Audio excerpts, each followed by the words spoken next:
Welcome again. আমরা এখন কাজের পরবর্তী লেকচারে সবাইকে স্বাগতম জানাচ্ছি।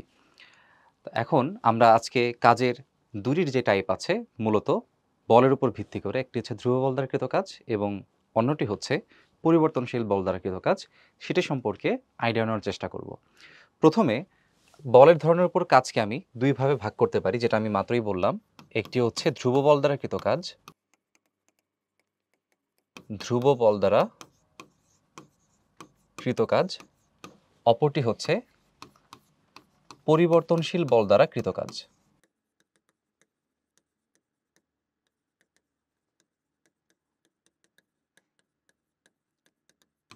আগের প্রথম লেকচারে আমরা যেটা দেখেছি সেটা হচ্ছে আমাদের ধ্রুব বল দ্বারা কৃত কাজের ম্যাক্সিমাম উদাহরণ ছিল, এবং তোমরা যে 9-10-এ পড়ে এসেছিলে সেটাও কিন্তু ধ্রুব বল দ্বারা কৃত কাজেরই আলোচনা ছিল। কথা হচ্ছে ধ্রুব বল দ্বারা আসলে আমরা কি বুঝি। ধ্রুব শব্দটার মানে হচ্ছে অপরিবর্তনশীল, যেটি কখনো পরিবর্তন হয় না। এখন কার সাথে পরিবর্তন হয় না? দেখো, আমাদের কিন্তু বয়স বৃদ্ধি পাচ্ছে, সবারই বয়স বাড়ছে। অনেকের ধরো বিজনেসে প্রফিট হচ্ছে অথবা লস হচ্ছে, অর্থাৎ বাড়ছে অথবা কমছে। অর্থাৎ পরিবর্তন হওয়া মানে বৃদ্ধি পাওয়া অথবা হ্রাস পাওয়া, আর পরিবর্তন না হওয়া মানে কোনোটাই না হওয়া, একই রকম থাকা। ধ্রুব বল দ্বারা কৃত কাজ মানে বোঝায় বলের মান সব সময় একই রকম থাকবে, সেটি সময় অথবা সরণের উপর নির্ভরশীল হবে না। অর্থাৎ আমি যদি আজকে এখানে উদাহরণ বোঝানোর জন্য বলি যে বলের মান হচ্ছে 10 নিউটন, এবং আমি যদি তোমাকে বলি যে 10 নিউটন বল যতক্ষণ সরণ হয়েছে ততক্ষণই কাজ করেছে, তাহলে কাজের মান কত হবে? তুমি কিন্তু তখন এই 10 নিউটন দিয়ে আমাকে কাজ বের করে দিতে পারবে। ছোট্ট উদাহরণ দিই, ধরো এখানে আমার একটা বস্তু রাখা আছে, সেই বস্তুতে আমি 10 নিউটন বল প্রয়োগ করলাম, ঠিক আছে? তো এই বস্তুটা এখান থেকে ধরো এখানে চলে গেছে। তো বস্তুটা এখান থেকে যখন এখানে গেছে, তখন এই প্রত্যেকটা সরণের প্রত্যেকটা মোমেন্টে, আমি ধরলাম সরণটা হচ্ছে আমার 10 মিটার, সরণের প্রত্যেকটা মোমেন্টে এখানে এই বলের মানটা 10 নিউটনই কাজ করবে। বলের মানটা প্রত্যেকটা মোমেন্টে 10 নিউটনই কাজ করবে, বলটা পরিবর্তন হবে না, ঠিক আছে? অর্থাৎ ধ্রুব বল হচ্ছে আমাদের অলওয়েজ কনস্ট্যান্ট থাকে, অর্থাৎ কনস্ট্যান্ট ফোর্স, যেটা কখনো পরিবর্তন হয় না। তার মানে এখানে যদি আমি কাজ হিসাব করতে চাই, আমাকে সিম্পলি এফ এর সাথে এস এর ডট গুণ করে দিলেই হয়। এই জন্য আমরা তখন লিখতাম যে ডব্লিউ সমান এফ ডট এস। এখন কথা হচ্ছে, আমি যদি পরিবর্তনশীল বলের কথা চিন্তা করি, এই পরিবর্তনশীল বল সময় অথবা সরণ দুইটার উপরে নির্ভর করতে পারে। কিভাবে? যেমন ধরো আমি বললাম যে আমার বলের যে মানটা, তাহলে পরিবর্তনশীল বলকে আমরা হচ্ছে বলি work done by variable force, ঠিক আছে? এই টার্মটাকে আমরা বলি ভেরিয়েবল ফোর্স। তার মানে পরিবর্তনশীল বল দ্বারা কৃত কাজ হবে work done by variable force. এখন কথা হচ্ছে, ধরো এই বস্তুকে আমি বল প্রয়োগ করলাম হচ্ছে 5 নিউটন, এই বস্তুকে আমি এখান থেকে এখানে নিয়ে গেলাম। আমি তোমাকে বলে দিলাম যে এখানে এফ হচ্ছে 3x এর সমান। এক্স হচ্ছে এখানে সরণ বোঝাচ্ছে, এক্স কি বোঝায়? সরণ বোঝায়। তাহলে খেয়াল করো, এক্স এর মানের উপর কিন্তু তখন এফ নির্ভরশীল।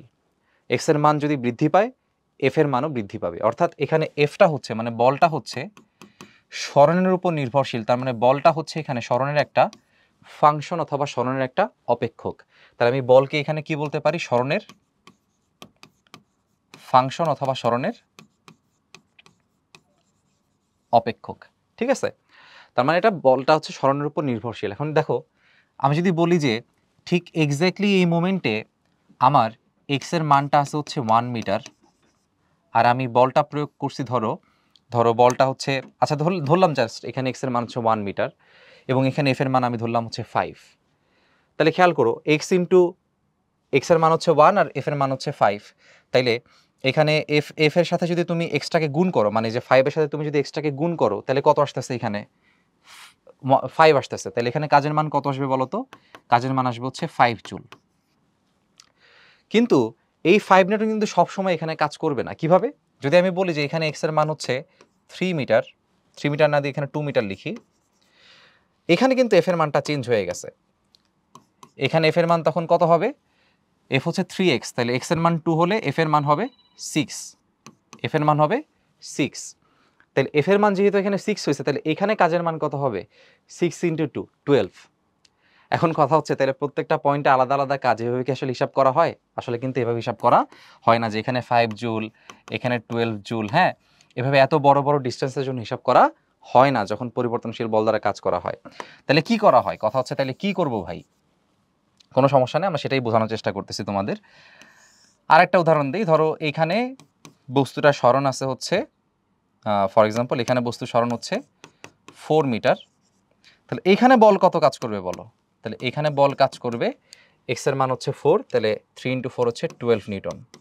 তাহলে খেয়াল করে দেখতে পাচ্ছ এখানে বলটা হচ্ছে সরণের উপর নির্ভরশীল, অর্থাৎ বলটা পরিবর্তন হচ্ছে, এই জন্য এটাকে আমরা বলি পরিবর্তনশীল বল। এই ক্ষেত্রে কিন্তু আমরা আর এরকম F.S লিখতে পারবো না, আমি একটুকে লিখে কেটে দিলাম, ওই জিনিসটা এখানে করতে পারবো না।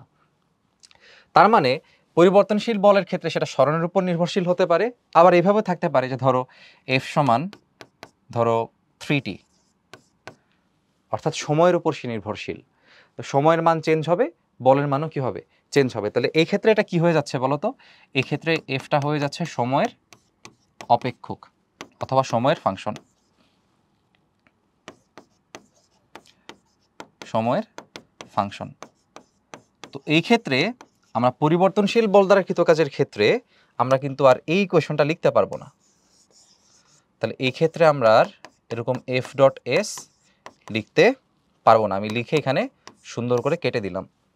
এখানে কি লিখতে হবে সেটা আমরা পরিবর্তনশীল বল দ্বারা কৃত কাজের ডেডিকেটেড আলোচনার মধ্যে শেষ করব, ঠিক আছে? আপাতত বুঝলাম যে এই জিনিসটা সবসময় অ্যাপ্লিকেবল হয় না। এখন তাইলে ধ্রুব বল দ্বারা কৃত কাজের গ্রাফ থেকে কিছু আলোচনা আমরা এখন শেষ করি। দেখো আমরা কিন্তু একটু আগে শিখে আসছিলাম যে কাজের যে ইকুয়েশন সেটা হচ্ছে Fs cos θ। ফার্স্ট লেকচার আমরা এটা দেখছিলাম, Fs cos θ। এখন একটা বিষয় একটু চিন্তা করো, এখানে যে আয়তক্ষেত্র তোমরা দেখতে পাচ্ছ গ্রাফে, এক্স অক্ষ বরাবর s cos θ আছে, তাহলে এখানে আমার এক্স অ্যাক্সিস বরাবর আছে s cos θ, আর আমার ওয়াই অ্যাক্সিস বরাবর কি আছে? শুধুমাত্র f। এখন যদি এক্স অ্যাক্সিস আর ওয়াই অ্যাক্সিসের এই দুটা ভ্যালুকে যদি আমি গুণ করি, তুই চিন্তা করো যদি এই দুটা ভ্যালুকে আমি গুণ করি, এটা দেখতে কিসের মতো মনে হচ্ছে? একটা বর্গক্ষেত্র দেখের মতো মনে হচ্ছে। বাস্তবে সবসময় বর্গক্ষেত্র হবে না, কারণ কি? এই দৈর্ঘ্য বড় হতে পারে, এটার থেকে অনেক বড়, এটা থেকে অনেক ছোট হতে পারে, তখন এটা কি আয়তক্ষেত্রের মতো হয়ে যাবে, তাই না? এই জন্য আয়তক্ষেত্র বলাটাই সেফ। তো আমি বললাম যে এটা একটা আয়তক্ষেত্র, তো আয়তক্ষেত্রের ক্ষেত্রফল কি বলো? ক্ষেত্রফল হচ্ছে দৈর্ঘ্য গুণ প্রস্থ। এখন আমি যদি বলি যে ভাইয়া এটা হচ্ছে আমার দৈর্ঘ্য, এই যে এটা হচ্ছে আমার দৈর্ঘ্য, দৈর্ঘ্য হচ্ছে আমার f, আর প্রস্থ হচ্ছে আমার s cos θ, তাহলে তো কোনো সমস্যা নাই। তাহলে দৈর্ঘ্য গুণ প্রস্থ করলে কি আসবে? ক্ষেত্রফল আসবে। আচ্ছা, তাহলে আমি এটাকে বলতে পারি দৈর্ঘ্য, আর এটাকে বলতে পারি কি বলতো? প্রস্থ। তাহলে দৈর্ঘ্য গুণ প্রস্থ যদি আমি করি, আমি এখানে লিখলাম তাহলে এটা হচ্ছে দৈর্ঘ্য গুণ প্রস্থ।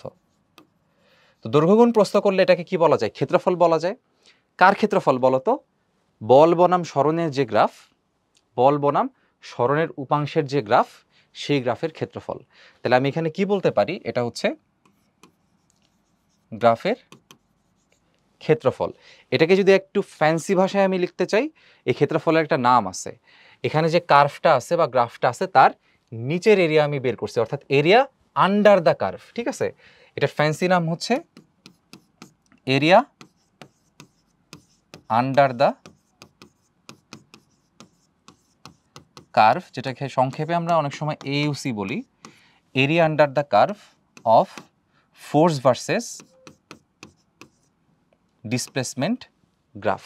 তো ডিসপ্লেসমেন্টের এখানে আমরা কি নিছি বলো? সরণের কি নিছি? এখানে উপাংশ নিছি। তো ফোর্স ভার্সেস ডিসপ্লেসমেন্ট গ্রাফ, ঠিক আছে? এখন বিষয়টা আসলে কেমন তোমরা সহজে মনে রাখবা, কাজ সবসময় যে Fs cos θ দিয়ে বের করতে হয়, অর্থাৎ সবসময় যে বল এবং সরণের উপাংশের গুণফল দিয়ে সলভ করতে হয়, সরি, বল এবং সরণের ভেক্টর গুণফল দিয়ে ডট গুণন দিয়ে বের করতে হয়, বিষয়টা আসলে এমন না। ডট গুণন করা ছাড়াও কাজ বের করা যায়। সেই ক্ষেত্রে আমরা গ্রাফ যেটা থাকবে, বল বনাম সরণ যে গ্রাফগুলো থাকবে, সেই গ্রাফের যদি ক্ষেত্রফল বের করতে পারি, অথবা ফ্যান্সি ভাষায় বললে এরিয়া আন্ডার দ্য কার্ভ বের করতে পারি, সেই ক্ষেত্রেও কৃতকাজের মানটা আমরা বের করতে পারবো, ঠিক আছে?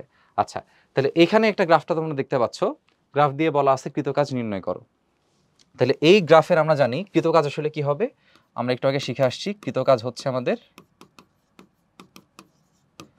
এই গ্রাফের, আমরা একটু বাংলা ভাষায় লিখি, আমরা এভাবে লিখি যে এফ ভার্সেস এস যে গ্রাফ অথবা লেখচিত্র, সেই গ্রাফের ক্ষেত্রফল। এখন কথা হচ্ছে এই যে ক্ষেত্রফলটা এখানে আছে, ক্ষেত্রফলটা আসলে কত দেখো, এই ক্ষেত্রফলের এইটার দৈর্ঘ্য যদি আমি ধরি 30, তাহলে প্রস্থ কত আছে, প্রস্থ আছে হচ্ছে 20, তাহলে এই দৈর্ঘ্য গুণ প্রস্থ করলে আমি টোটাল এরিয়াটা এখানে পেয়ে যাচ্ছি। তাহলে দৈর্ঘ্য হচ্ছে আমার 30, প্রস্থ হচ্ছে আমার 20, তাহলে অ্যান্সার কত আসতেছে 600। তো 600 আবার মিটার স্কোয়ার কেউ লিখে দিও না, ক্ষেত্রফল কি নির্দেশ করে, কৃতকাজ নির্দেশ করে, তাহলে একক হবে কৃতকাজের 600 জুল। আচ্ছা, যারা আসলে এই যে এরিয়া বের করলে যে আসলে ক্ষেত্রফল চলে আসতেছে, মানে এরিয়া তো আসলে ক্ষেত্রফলই, বাট আসলে এই যে এফ ভার্সেস এস এর গ্রাফের ক্ষেত্রফলই যে আসলে কাজ নির্দেশ করতেছে, তারা যেটা বুঝতেছো না, তারা একটু চিন্তা করো যে তুমি যখন এই ক্ষেত্রফল নির্ণয় করতেছো, তুমি কিন্তু দুইটাকে কি করতেছো, গুণ করতেছো। দুইটাকে গুণ করা মানে আসলে বলের সাথে স্মরণের রূপাংশটাকে গুণ করা, এই যে বলের সাথে স্মরণের রূপাংশটাকে গুণ করা, আর বলের সাথে স্মরণের রূপাংশকে গুণ করলে কি পাওয়া যায়, কাজ পাওয়া যায়। তার মানে অবশ্যই ক্ষেত্রফল দ্বারা কি নির্দেশ করা হয়, কাজ নির্দেশ করা হয়। আচ্ছা, এবার আমরা পরিবর্তনশীল বল দ্বারা কৃত কাজের আলোচনা করার চেষ্টা করব। আমরা দেখছিলাম যে পরিবর্তনশীল বলের ক্ষেত্রে এভাবে সরাসরি এফ ডট এস করা যায় না, তাহলে এখন কথা হচ্ছে কি করা যায়, সেটাই আমরা এখন বের করার চেষ্টা করব। আচ্ছা, তো পরিবর্তনশীল বলের যদি কিছু উদাহরণ আমরা চিন্তা করি, পরিবর্তনশীল বলের কিছু উদাহরণ হচ্ছে স্প্রিং বল, বলের সাথে সাথে স্প্রিং বল কিন্তু পরিবর্তন হয়, ঠিক আছে, দূরত্বের সাথে সাথে। আচ্ছা, স্প্রিং বল, মহাকর্ষ বল, তড়িৎচুম্বক বল,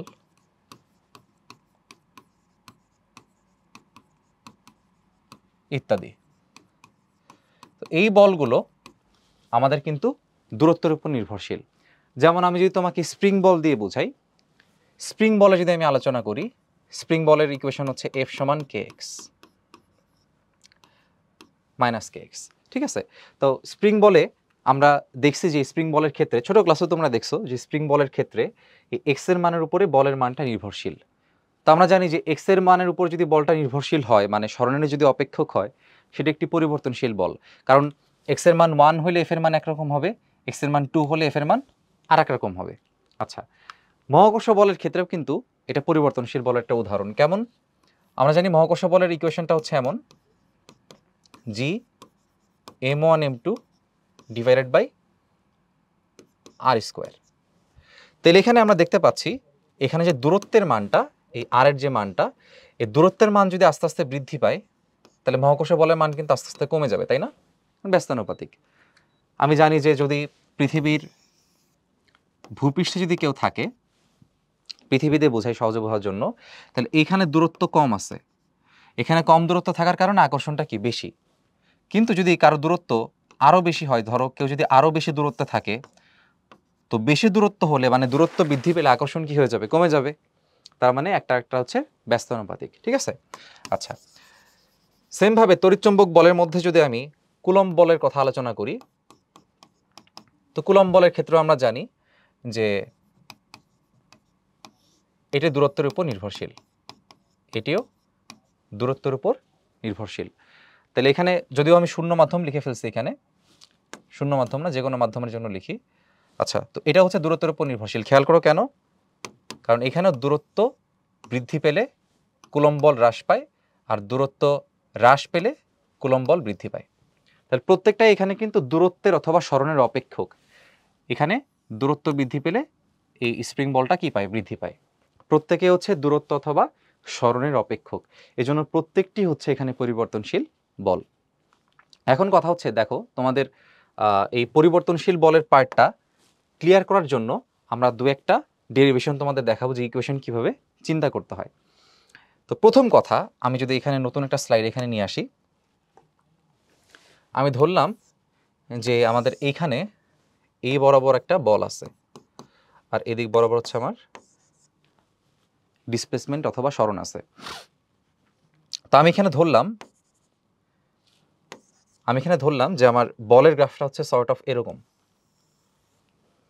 বলের গ্রাফ হচ্ছে সর্ট অফ এরকম আছে। এখন দেখো, যদি এমন হতো যে বলটা হচ্ছে ধ্রুব বল, তাহলে গ্রাফটা এরকম হইতো কেন? এদিকে এক্স আর এদিকে মনে করো বল, তো ধ্রুব বল হইলে গ্রাফটা কেন এরকম হবে তার মূল কারণ হচ্ছে এইখানে যদি 10 নিউটন বল নির্দেশ করে তাহলে এক্স এর মান যাই হচ্ছে না কেন বলের মান কিন্তু তার উপর নির্ভরশীল না। বলের মান সবসময় কত থাকতেছে? 10 নিউটন থাকতেছে। ধরো এক্স এর মান এখানে 0 ছিল, এখানে এক্স এর মান হইছে 1, এখানে এক্স এর মান হইছে 2, এখানে এক্স এর মান হইছে 3, কিন্তু এই বলের মানটা সবসময় 10 নিউটন করেই আছে, মানে বলের মানটা এখানে এক্স এর মানের উপর নির্ভরশীল না। যেহেতু বলের মানটা পরিবর্তন হয় না, এজন্য এখানে আমি এই বলটাকে কি বলতে পারবো? পরিবর্তনশীল বল বলবো নাকি ধ্রুব বল বলবো বলো তো?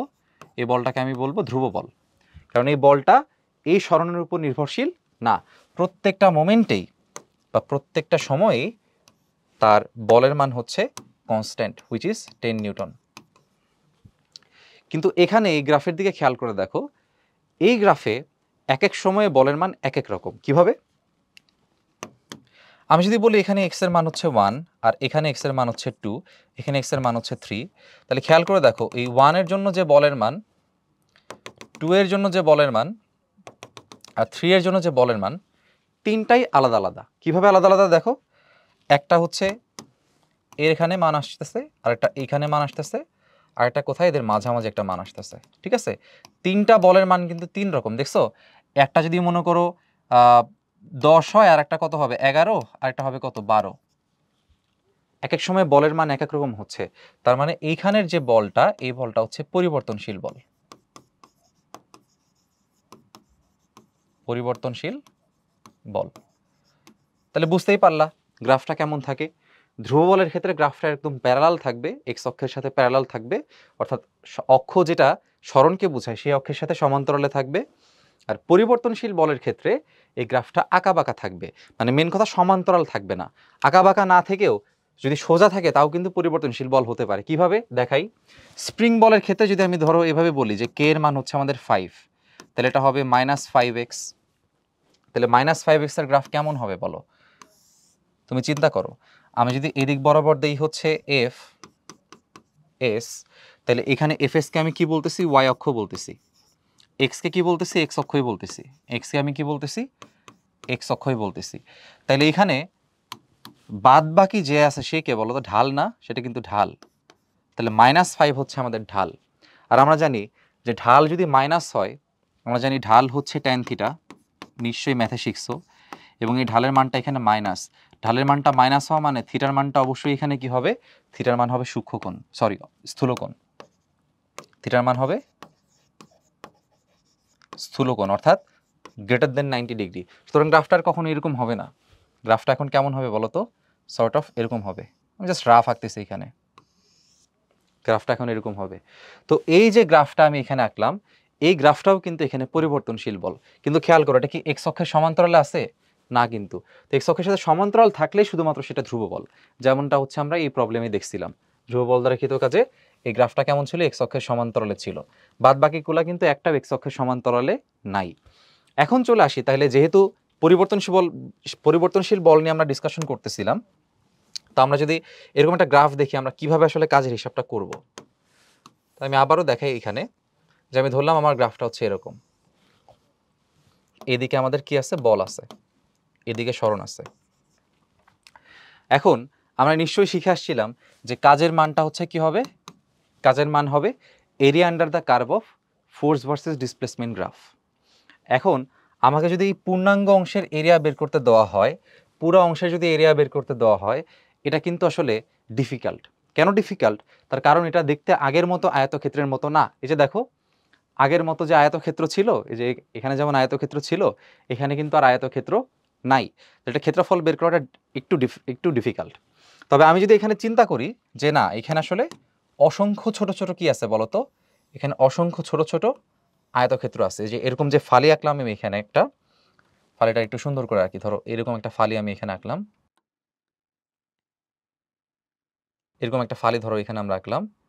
এই ফালিটার যদি আমি চিন্তা করি যে এই টোটাল যে ক্ষেত্রটা আছে, টোটাল ক্ষেত্রটা অসংখ্য আয়তাকার ক্ষেত্রের ফালির সমান সমান। অর্থাৎ কি, এই যে এখানে যে একটা ফালি আমি মাত্র হয়তো এখানে আঁকছি, কিন্তু এখানে ফালি কি একটা আঁকা যাবে?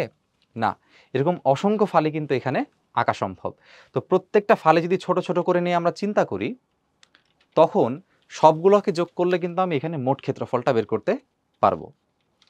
এখন একটু চিন্তা করতে হবে একটা বিষয়, দেখো যে কেন আসলে এই ফালি চিন্তা করার দরকার পড়লো। ছোট্ট একটা উদাহরণ দিয়ে তোমাকে বোঝাই। একটা স্প্রিং ধরো আছে এখানে, একটা স্প্রিং এখানে ধরো আছে, স্প্রিংটাকে আমি কি করব, প্রসারণ করব। তো স্প্রিংকে ধরো এই x1 পজিশন থেকে প্রসারণ করে এখানে নিয়ে আসবো, ঠিক আছে? বোঝানোর স্বার্থে একটু বড় করে আঁকলাম আর কি। আর এই গ্যাপগুলো একটু বড় বড় করে আমি চিন্তা করব আর কি। তো এখানে ছোট ছোট মানে আমি বড় করে আঁকলেও ভাববা যে এটা আসলে খুবই ছোট অংশ, আমি অনেক গুণে জুম করে দেখাচ্ছি, ঠিক আছে, অনেক ম্যাগনিফাইড করে দেখাচ্ছি। এখন মনে করো আমরা জানি যে স্প্রিং বলের প্রত্যয়নী বলটা আসলে কেমন, -kx, ঠিক আছে? এখন যখন আমি স্প্রিংটাকে ধরে এদিকে ডান দিক বরাবর টান দিব, আমি যদি এই বিন্দুতে বল প্রয়োগ করি F, ভালো করে বুঝবা, যদি এই বিন্দুতে বল প্রয়োগ করি F, ঠিক একটু পরের বিন্দুতেই বলের মান আমাকে চেঞ্জ করতে হবে। তার কারণ কি? কারণ তখন প্রত্যয়নী বলের মান x বাড়ার কারণে প্রত্যয়নী বলের মানটাও বিপরীত দিকে বৃদ্ধি পায়, তখন আমাকে আরও বেশি বল প্রয়োগ করে সামনের দিকে নিতে হবে। তার মানে প্রত্যেকটা পয়েন্টে কিন্তু এখানে f এর মান কি হবে বলো, আলাদা আলাদা হবে। এখন ধরো আমি এখান থেকে স্প্রিংটাকে এ পর্যন্ত প্রথমে নিয়ে আসছি, তো এটার মান আমি ধরলাম হচ্ছে শুধুমাত্র x, অলরাইট। আর এখান থেকে আরেকটু ছোট অংশ আমি এখানে চিন্তা করলাম যে এখান থেকে আমি এই পর্যন্ত আনছি, এবং এই ছোট অংশকে আমি ধরে নিলাম এখানে dx, dx। তাইলে ঠিক এই মোমেন্টে যদি আমার বলের মানটা হয় হচ্ছে f প্রাইম, আর এইখানের এই যে যতটুকু আমি সরণ এখানে নিয়ে আসছি, সরণটাকে যদি আমি ধরি হচ্ছে x প্রাইম, তাইলে বলো এইখান থেকে এইখানে নেওয়ার জন্য আমি কতটুকু আসলে কাজ করছি বলো তো? আমি জানি যে কাজের ইকুয়েশন হচ্ছে, যেহেতু আমি বল প্রয়োগ করতেছি কোন দিকে, ডান দিকে, ঠিক আছে? তাহলে আমার বল f প্রাইম, সরণ কোন দিকে, সরণ হচ্ছে কোন দিকে, ডান দিকে। তাইলে সরণ কতটুকু হয়েছে দেখো, এই যে x পরিমাণ হয়েছে, এই যে x প্রাইম পরিমাণ হয়েছে। x প্রাইম পরিমাণ হওয়ার পরে আমি কি করছি, dx পরিমাণ টান দিছি। এখন একটু চিন্তা করো, এই বিন্দুতে ফোর্সের মানটা আর এই বিন্দুতে ফোর্সের মানটা দূরে কিন্তু আলাদা হবে। কেন আলাদা হবে? কারণ এখানে x এর মান আর এখানে x এর মান সেম না। তবে এই dx বলতে আসলে কি বোঝায় নিশ্চয়ই আমরা জানি। এই dx বলতে কিন্তু খুব ক্ষুদ্র অংশ বোঝায়। dx বলতে আমরা জানি খুব অতি ক্ষুদ্র অংশ বোঝায়, অথবা ক্ষুদ্রাতে ক্ষুদ্র বোঝায়। তা আমি এখানে অতি ক্ষুদ্র অংশ লিখলাম। অতি ক্ষুদ্র অংশ বলতে কি বোঝায়? যখন x এর পার্থক্যটার মান শূন্যের কাছাকাছি হয়, যে 0.0000 সামথিং, মানে একদম জিরোর কাছাকাছি, ঠিক আছে? যেহেতু এই অংশটা, দাগানো অংশটা শূন্যর কাছাকাছি, এজন্য এইখানে বলের মানের সিগনিফিকেন্ট কোনো পরিবর্তন হবে না। অর্থাৎ এখানে বলের যে মানটা আমি f প্রাইম দিছি, এখানে এসেও বলের মানটা f প্রাইমই থাকবে। কেন f প্রাইমই থাকবে? তার কারণ হচ্ছে এখানে সিগনিফিকেন্ট চেঞ্জ হয় নাই। এই dx এর জন্য খুব একটা সিগনিফিকেন্ট চেঞ্জ হয় নাই, এটা আমরা চিন্তা করতে পারি, জাস্ট অ্যাজাম্পশন। তাহলে এইখানে কাজের মানটা হবে f প্রাইম, সরণ কতটুকু হয়েছে dx, ক্লিয়ার? তাহলে এখানে যে কাজের মানটা হবে সেটা হবে dw। কারণ কি? অল্প একটু সরণের জন্য কাজের মানও অল্প একটুই হবে। যেহেতু dx মানে খুব ক্ষুদ্র অংশ বোঝায়, তাহলে অল্প সরণের জন্য কাজের মানও কি হবে? অল্প হবে। এভাবে দেখাই, দেখো কাজের মান মনে করো বল হচ্ছে 5 আর সরণ হচ্ছে 2, তাহলে কাজ কত হইল? 10 জুল। কিন্তু বল মনে করো 5 আর সরণ মনে করো 0.0001, তাহলে কাজের মান কত হবে? 0.0005। অর্থাৎ যখন সরণকে তুমি অনেক ছোট করে দিচ্ছ, কাজের মানও কিন্তু অনেক ছোট হয়ে যাচ্ছে। এজন্য একটাকে ছোট dx ধরলে আর একটাকে ছোট dw ধরা যায়, কোনো সমস্যা নাই। Okay fine. এখন দেখো, আমরা আশা করি বুঝতে পারছি যে dwটা আসলে কই থেকে এখানে চলে আসলো। এখন প্রত্যেকটা মোমেন্টে কিন্তু তোমার বলের মানটা এখানে কি হচ্ছে? পরিবর্তন হচ্ছে। তাহলে তুমি যখন আবার এখান থেকে এখানে আনবা, তখন কিন্তু আরেকটা বল এখানে কাজ করবে, তাই না? তাহলে প্রত্যেকটা মোমেন্টে কিন্তু বল আস্তে আস্তে কি হচ্ছে? পরিবর্তন হচ্ছে। তো এই পরিবর্তনশীল বল যখন আমি প্রত্যেকটা মোমেন্টে এখানে হিসাব করব, আমি চিন্তা করলাম তাইলে যে এখানে আমার এই পরিবর্তন হচ্ছে ছোট্ট করে dx, আর এখানে আমার বলের মানটা হচ্ছে f প্রাইম।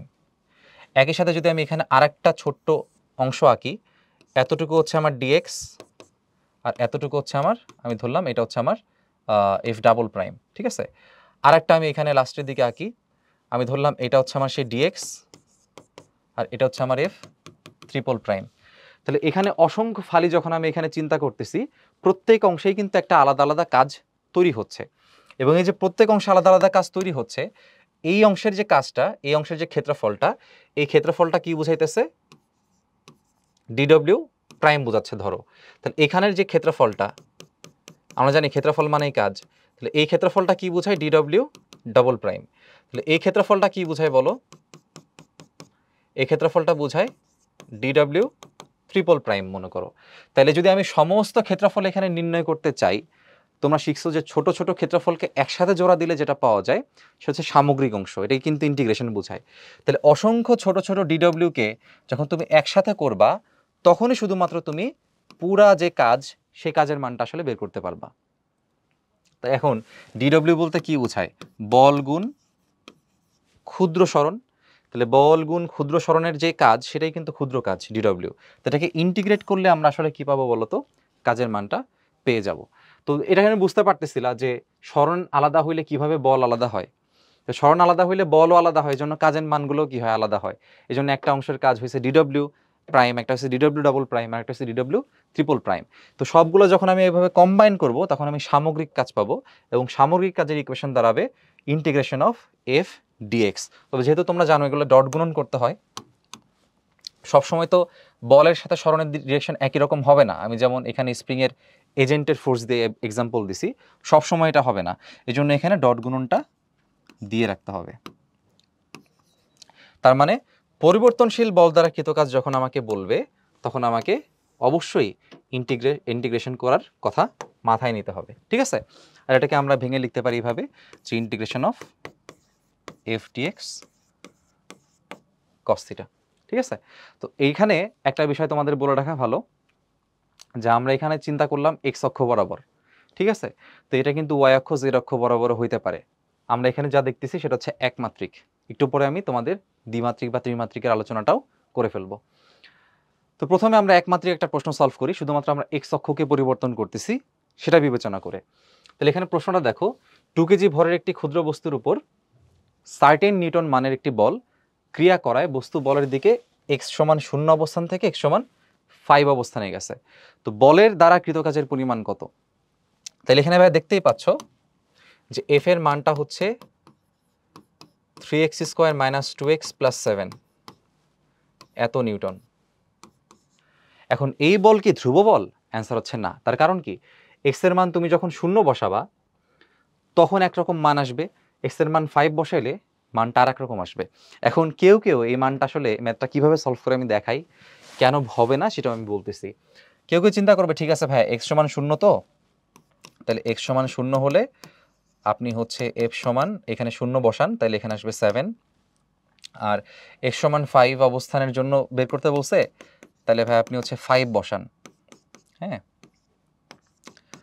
5 বসান। তাহলে 5 যদি বসাই তাহলে এটা হবে হচ্ছে 75 - 10 + 7, তাহলে 65 প্লাস হচ্ছে এত 72, ওকে 72 নিউটন। এখন কথা হচ্ছে যে এক্স সমান 0 থেকে এক্স সমান 5 অবস্থানে সরছে, তাইলে তুমি ধরো বুদ্ধি করে বলছো যে ভাই সরণ হচ্ছে আপনার কত হবে 0 থেকে 5, তাহলে সরণ হবে ভাইয়া 5 মিটার। তাইলে আপনি এক কাজ করেন, আপনি তাহলে এফ ইন্টু এস করেন, তাইলে আপনার কাজ চলে আসবে। এখন আমার কোশ্চেন হইতেছে ভাই তুমি এখন এফ ইন্টু এস যে করবা, এস এর মান যে তুমি 5 ধরছো, এফ কোনটারে নিবা? এফ তো এখানে দুইটা আছে, এক্স সমান 0 তে এফ এর মান ছিল 7, আর এফ সমান 5 এ এফ এর মান আসছে হচ্ছে 72, কোনটা নিবা তুমি? তাই না? বলতে পারো ভাই দুইটাই নেন, কিন্তু এভাবে অ্যান্সার হবে না, এভাবে ম্যাথ করা যাবে না। তার কারণ প্রত্যেকটা মোমেন্টে শুধু যে এক্স সমান 0 আর এক্স সমান 5 এ চেঞ্জ হয়েছে এমন না, এক্স সমান 2 বসাইলে এফ এর আর একটা মান আসবে, এফ সমান 3 বসাইলে এফ এর আর একটা মান আসবে। এই সমস্ত ম্যাথ কখনোই এই প্রসেসে করা যাবে না। যেহেতু পরিবর্তনশীল বল দ্বারা কৃতকাজ, তাহলে আমরা একটু আগে দেখে আসছিলাম যে পরিবর্তনশীল বল দ্বারা কৃতকাজের ক্ষেত্রে আমাকে এই প্রসেসটা ফলো করতে হয়, ঠিক আছে। ইন্টিগ্রেশন করে আমাকে ম্যাথটা সলভ করতে হয়। সো আমাকে অবশ্যই ইন্টিগ্রেশনের কথা মাথায় রাখতেই হবে, মাস্ট, ঠিক আছে, এটার কোনো ব্যতিক্রম নাই। আচ্ছা, তাহলে আমাকে অবশ্যই ইন্টিগ্রেশন করতে হবে। এখন আমি ইন্টিগ্রেশনের ইকুয়েশনটা লিখলাম, তাহলে integration of f d x cos theta. এখন খেয়াল করে দেখো f এর মানটা হচ্ছে আমাকে বলে দিছে 3x square minus 2x plus 7 2x plus 7 dx, আর থিটা কোনটা হবে দেখো, বস্তুটি বলের দিকে এত অবস্থান থেকে এত অবস্থানে গেছে, তো বলের দিকেই যাওয়া মানে আসলে কত, বলের দিকে যাওয়া মানে থিটার মানটা হচ্ছে 0 ডিগ্রি, তার মানে cos 0 ডিগ্রি, cos 0 ডিগ্রির মান হচ্ছে 1, লিখলেও চলে না লিখলেও চলে। এখন লিমিট বসানোর পালা। লিমিট হচ্ছে 0 থেকে 5, 0 থেকে 5। একটা বিষয় একটু তোমাদের ক্লিয়ার করি, সবসময় চেক করবা এটা। তুমি এখানে দেখতে পাচ্ছ dx, মনে রাখবা ছোট d এর সাথে যা থাকবে সেটাই হচ্ছে চলক, সেটাই হচ্ছে চলক, শুধুমাত্র সেটাই চলবে, যে চলক সেটাই শুধুমাত্র চলবে। তো x এর মান এখানে 0 থেকে 5 হইছে। তো ধরো তোমাকে প্রশ্ন দিচ্ছে x সমান y সমান 0 থেকে y সমান 5, আর এখানে তুমি রাখছো dx, ওই অঙ্ক কিন্তু মোট জীবনেও হবে না। এই জন্য একটু সাবধান থাকতে হবে যে কোথা থেকে আমাকে কোথায় যেতে বলছে, অবশ্যই খেয়াল রাখতে হবে। তাহলে যেহেতু এখানে x এর ভ্যালু দেওয়া আছে, x এর 0 থেকে x সমান 5, এখানেও dx আছে, তাহলে কোনো ঝামেলা নাই। এখন আমরা ইন্টিগ্রেশন করতে পারবো। তো ইন্টিগ্রেশন 3x স্কয়ার ইন্টিগ্রেশন করলে কি হয় নিশ্চয়ই সবার মনে আছে, ইন্টিগ্রেশন অফ xn dx হচ্ছে x টু দ্য পাওয়ার, এই পাওয়ারের মান কি হয় 1 বাড়াই দিতে হয়, তাহলে আগে ছিল n প্লাস 1 করে দিছি, আর এই একই সংখ্যা, এই যে n প্লাস 1 একই সংখ্যা দ্বারা এখানে কি করতে হয়, ভাগ করতে হয়, নিশ্চয়ই সবার মনে আছে। আচ্ছা, তাহলে এখানে 3x স্কয়ার আছে, তো x এর উপর স্কয়ার আছে, স্কয়ার কি 1 বাড়বে, 1 বাড়লে এটা হয়ে যাবে 3, আর ওই 3 দ্বারা আবার নিচে কি করতে হবে, ভাগ করতে হবে। সেম ভাবে 2x, x এর পাওয়ার 1 বাড়বে, তো x এখানে 1 আছে, এখানে x হয়ে যাবে 2, তাহলে x স্কয়ার, আর ওই পাওয়ারটাই আবার নিচে ভাগ চলে আসবে। আর এখানে যে 7 এর সাথে তো কিছুই নাই ভাই, x তো নাই, এখন কি করব, না 7 এর সাথেও মনে মনে x আছে, কিভাবে দেখো 7 dx কে এইভাবে লেখা যায় যে 7x to the power 0 dx, তোমরা জানো x টু দ্য পাওয়ার 0 এর মান হচ্ছে 1, তাইলে যেহেতু x টু দ্য পাওয়ার 0 তার মান 1 বাড়লে কি হবে, 0 থেকে 1 হবে, 1 দ্বারা ভাগ হলে সেটা কি xই হবে, তাই না, 1 দ্বারা ভাগ হলে সেটা কি হবে, xই হবে না, এই যে তার মানে 7x হবে, এটা শুধুমাত্র 7x হবে। এবার হচ্ছে আমরা লিমিট বসাবো 0 থেকে 5, 0 থেকে 5, আমরা দেখবো অ্যান্সারটা কত আসে। তাহলে এখানে 3 3 কাটবে, এখানে 2 2 কাটবে, হ্যাঁ এখানে জাস্ট মান বসাই দিলে এখন হবে আর কি। তাহলে আমরা এখানে বসাচ্ছি। আমি একটা কাজ করব এখানে, আমি সলভ করার ক্ষেত্রে এটা হয়তো তোমাদের ভেঙে করে দিছি, বাট এগুলো আসলে ইন্টিগ্রেশনটা ক্যালকুলেটরের মাধ্যমে খুব ইজিলি সলভ করে ফেলা যায়। এই জন্য চাইলে তোমরা অন্যরকম পাঠশালায় ক্যালকুলেটর হ্যাক্স দেখে নিতে পারো, এখানে খুব সুন্দরভাবে দেখানো আছে কিভাবে ক্যালকুলেটর দিয়ে ইন্টিগ্রেশন করতে হয়। তো আমি একটা কাজ করব, আমি এটার ম্যানুয়ালি সলভ না করে একবার ইন্টিগ্রেশন করে সলভ করে ফেলবো, ঠিক আছে। আচ্ছা, আমি এটা সলভ করে নিচ্ছি, এটা দেখি কত আসে। ওকে, অ্যান্সার পেয়ে গেছি, এটা হচ্ছে 135 জুল। তো খুবই অল্প সময়ের মধ্যে তোমরা ক্যালকুলেটর দিয়ে এভাবে সলভ করে নিতে পারো চাইলে।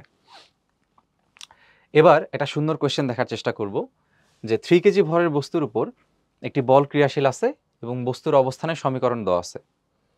এক্স এর মানটা হচ্ছে মিটারে আর টি এর মানটা হচ্ছে সেকেন্ডে। ভেরি ওয়েল, এক্স এর মানটা আমি এখানে আবার লিখলাম 3t minus 4t square plus হচ্ছে টি কিউব। এক্সটা বলছে মিটারে, তার মানে এক্স আসলে কি বোঝায় এখানে, এক্স বোঝায় হচ্ছে আমাদের সরণ, আর টি তো সেকেন্ড সময়।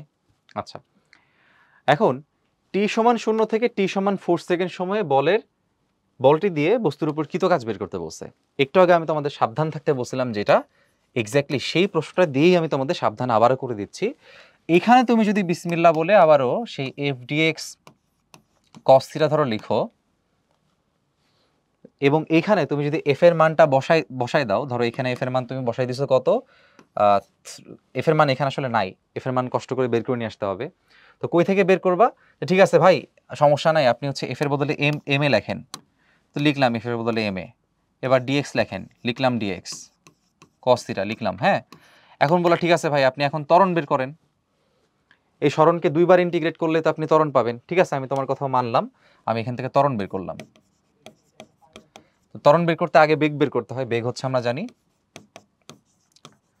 সরণের ডিফারেন্সিয়েশন, তাহলে সেটা কত আসবে, 3t হয়ে যাবে হচ্ছে শুধুমাত্র 3, এটা হয়ে যাবে শুধুমাত্র হচ্ছে 8t, আর পরেরটা হয়ে যাবে 3t স্কোয়ার। ঠিক আছে, আর যদি আমি এখান থেকে ত্বরণ বের করি, ত্বরণ হচ্ছে আবার কি বেগের ডিফারেন্সিয়েশন, তার মানে যে এটাকে ডিফারেন্সিয়েট করতে হবে। তো ডিফারেন্সিয়েশন আমরা নিশ্চয়ই জানি, এটাকে ডিফারেন্সিয়েট করলে 3 হয়ে যাবে 0, 8t হয়ে যাবে শুধুমাত্র -8, আর এটা হয়ে যাবে 60। আলটিমেটলি এটা দাঁড়াচ্ছে 60 - 8, ত্বরণ দাঁড়াচ্ছে 60 - 8। তো তুমি চিন্তা করলা ঠিক আছে ভাইয়া, তাহলে এম এর মান তো আপনার দেওয়া আছে, আপনি বসান এম এর মান 3, এর মান আপনি বসান 60 - 8, আপনি dx বসান, হ্যাঁ, আর আপনাকে তো থিটার মান কোথাও বলে দেয় নাই, তাইলে এটা হচ্ছে বাই ডিফল্ট আপনি ধরে নেন যে বলের দিকেই সরণটা হয়েছে। তো সেই কনসিডারেশনে বলের দিকে সরণ হইলে cos 0 ডিগ্রি, দ্যাট ইজ 1।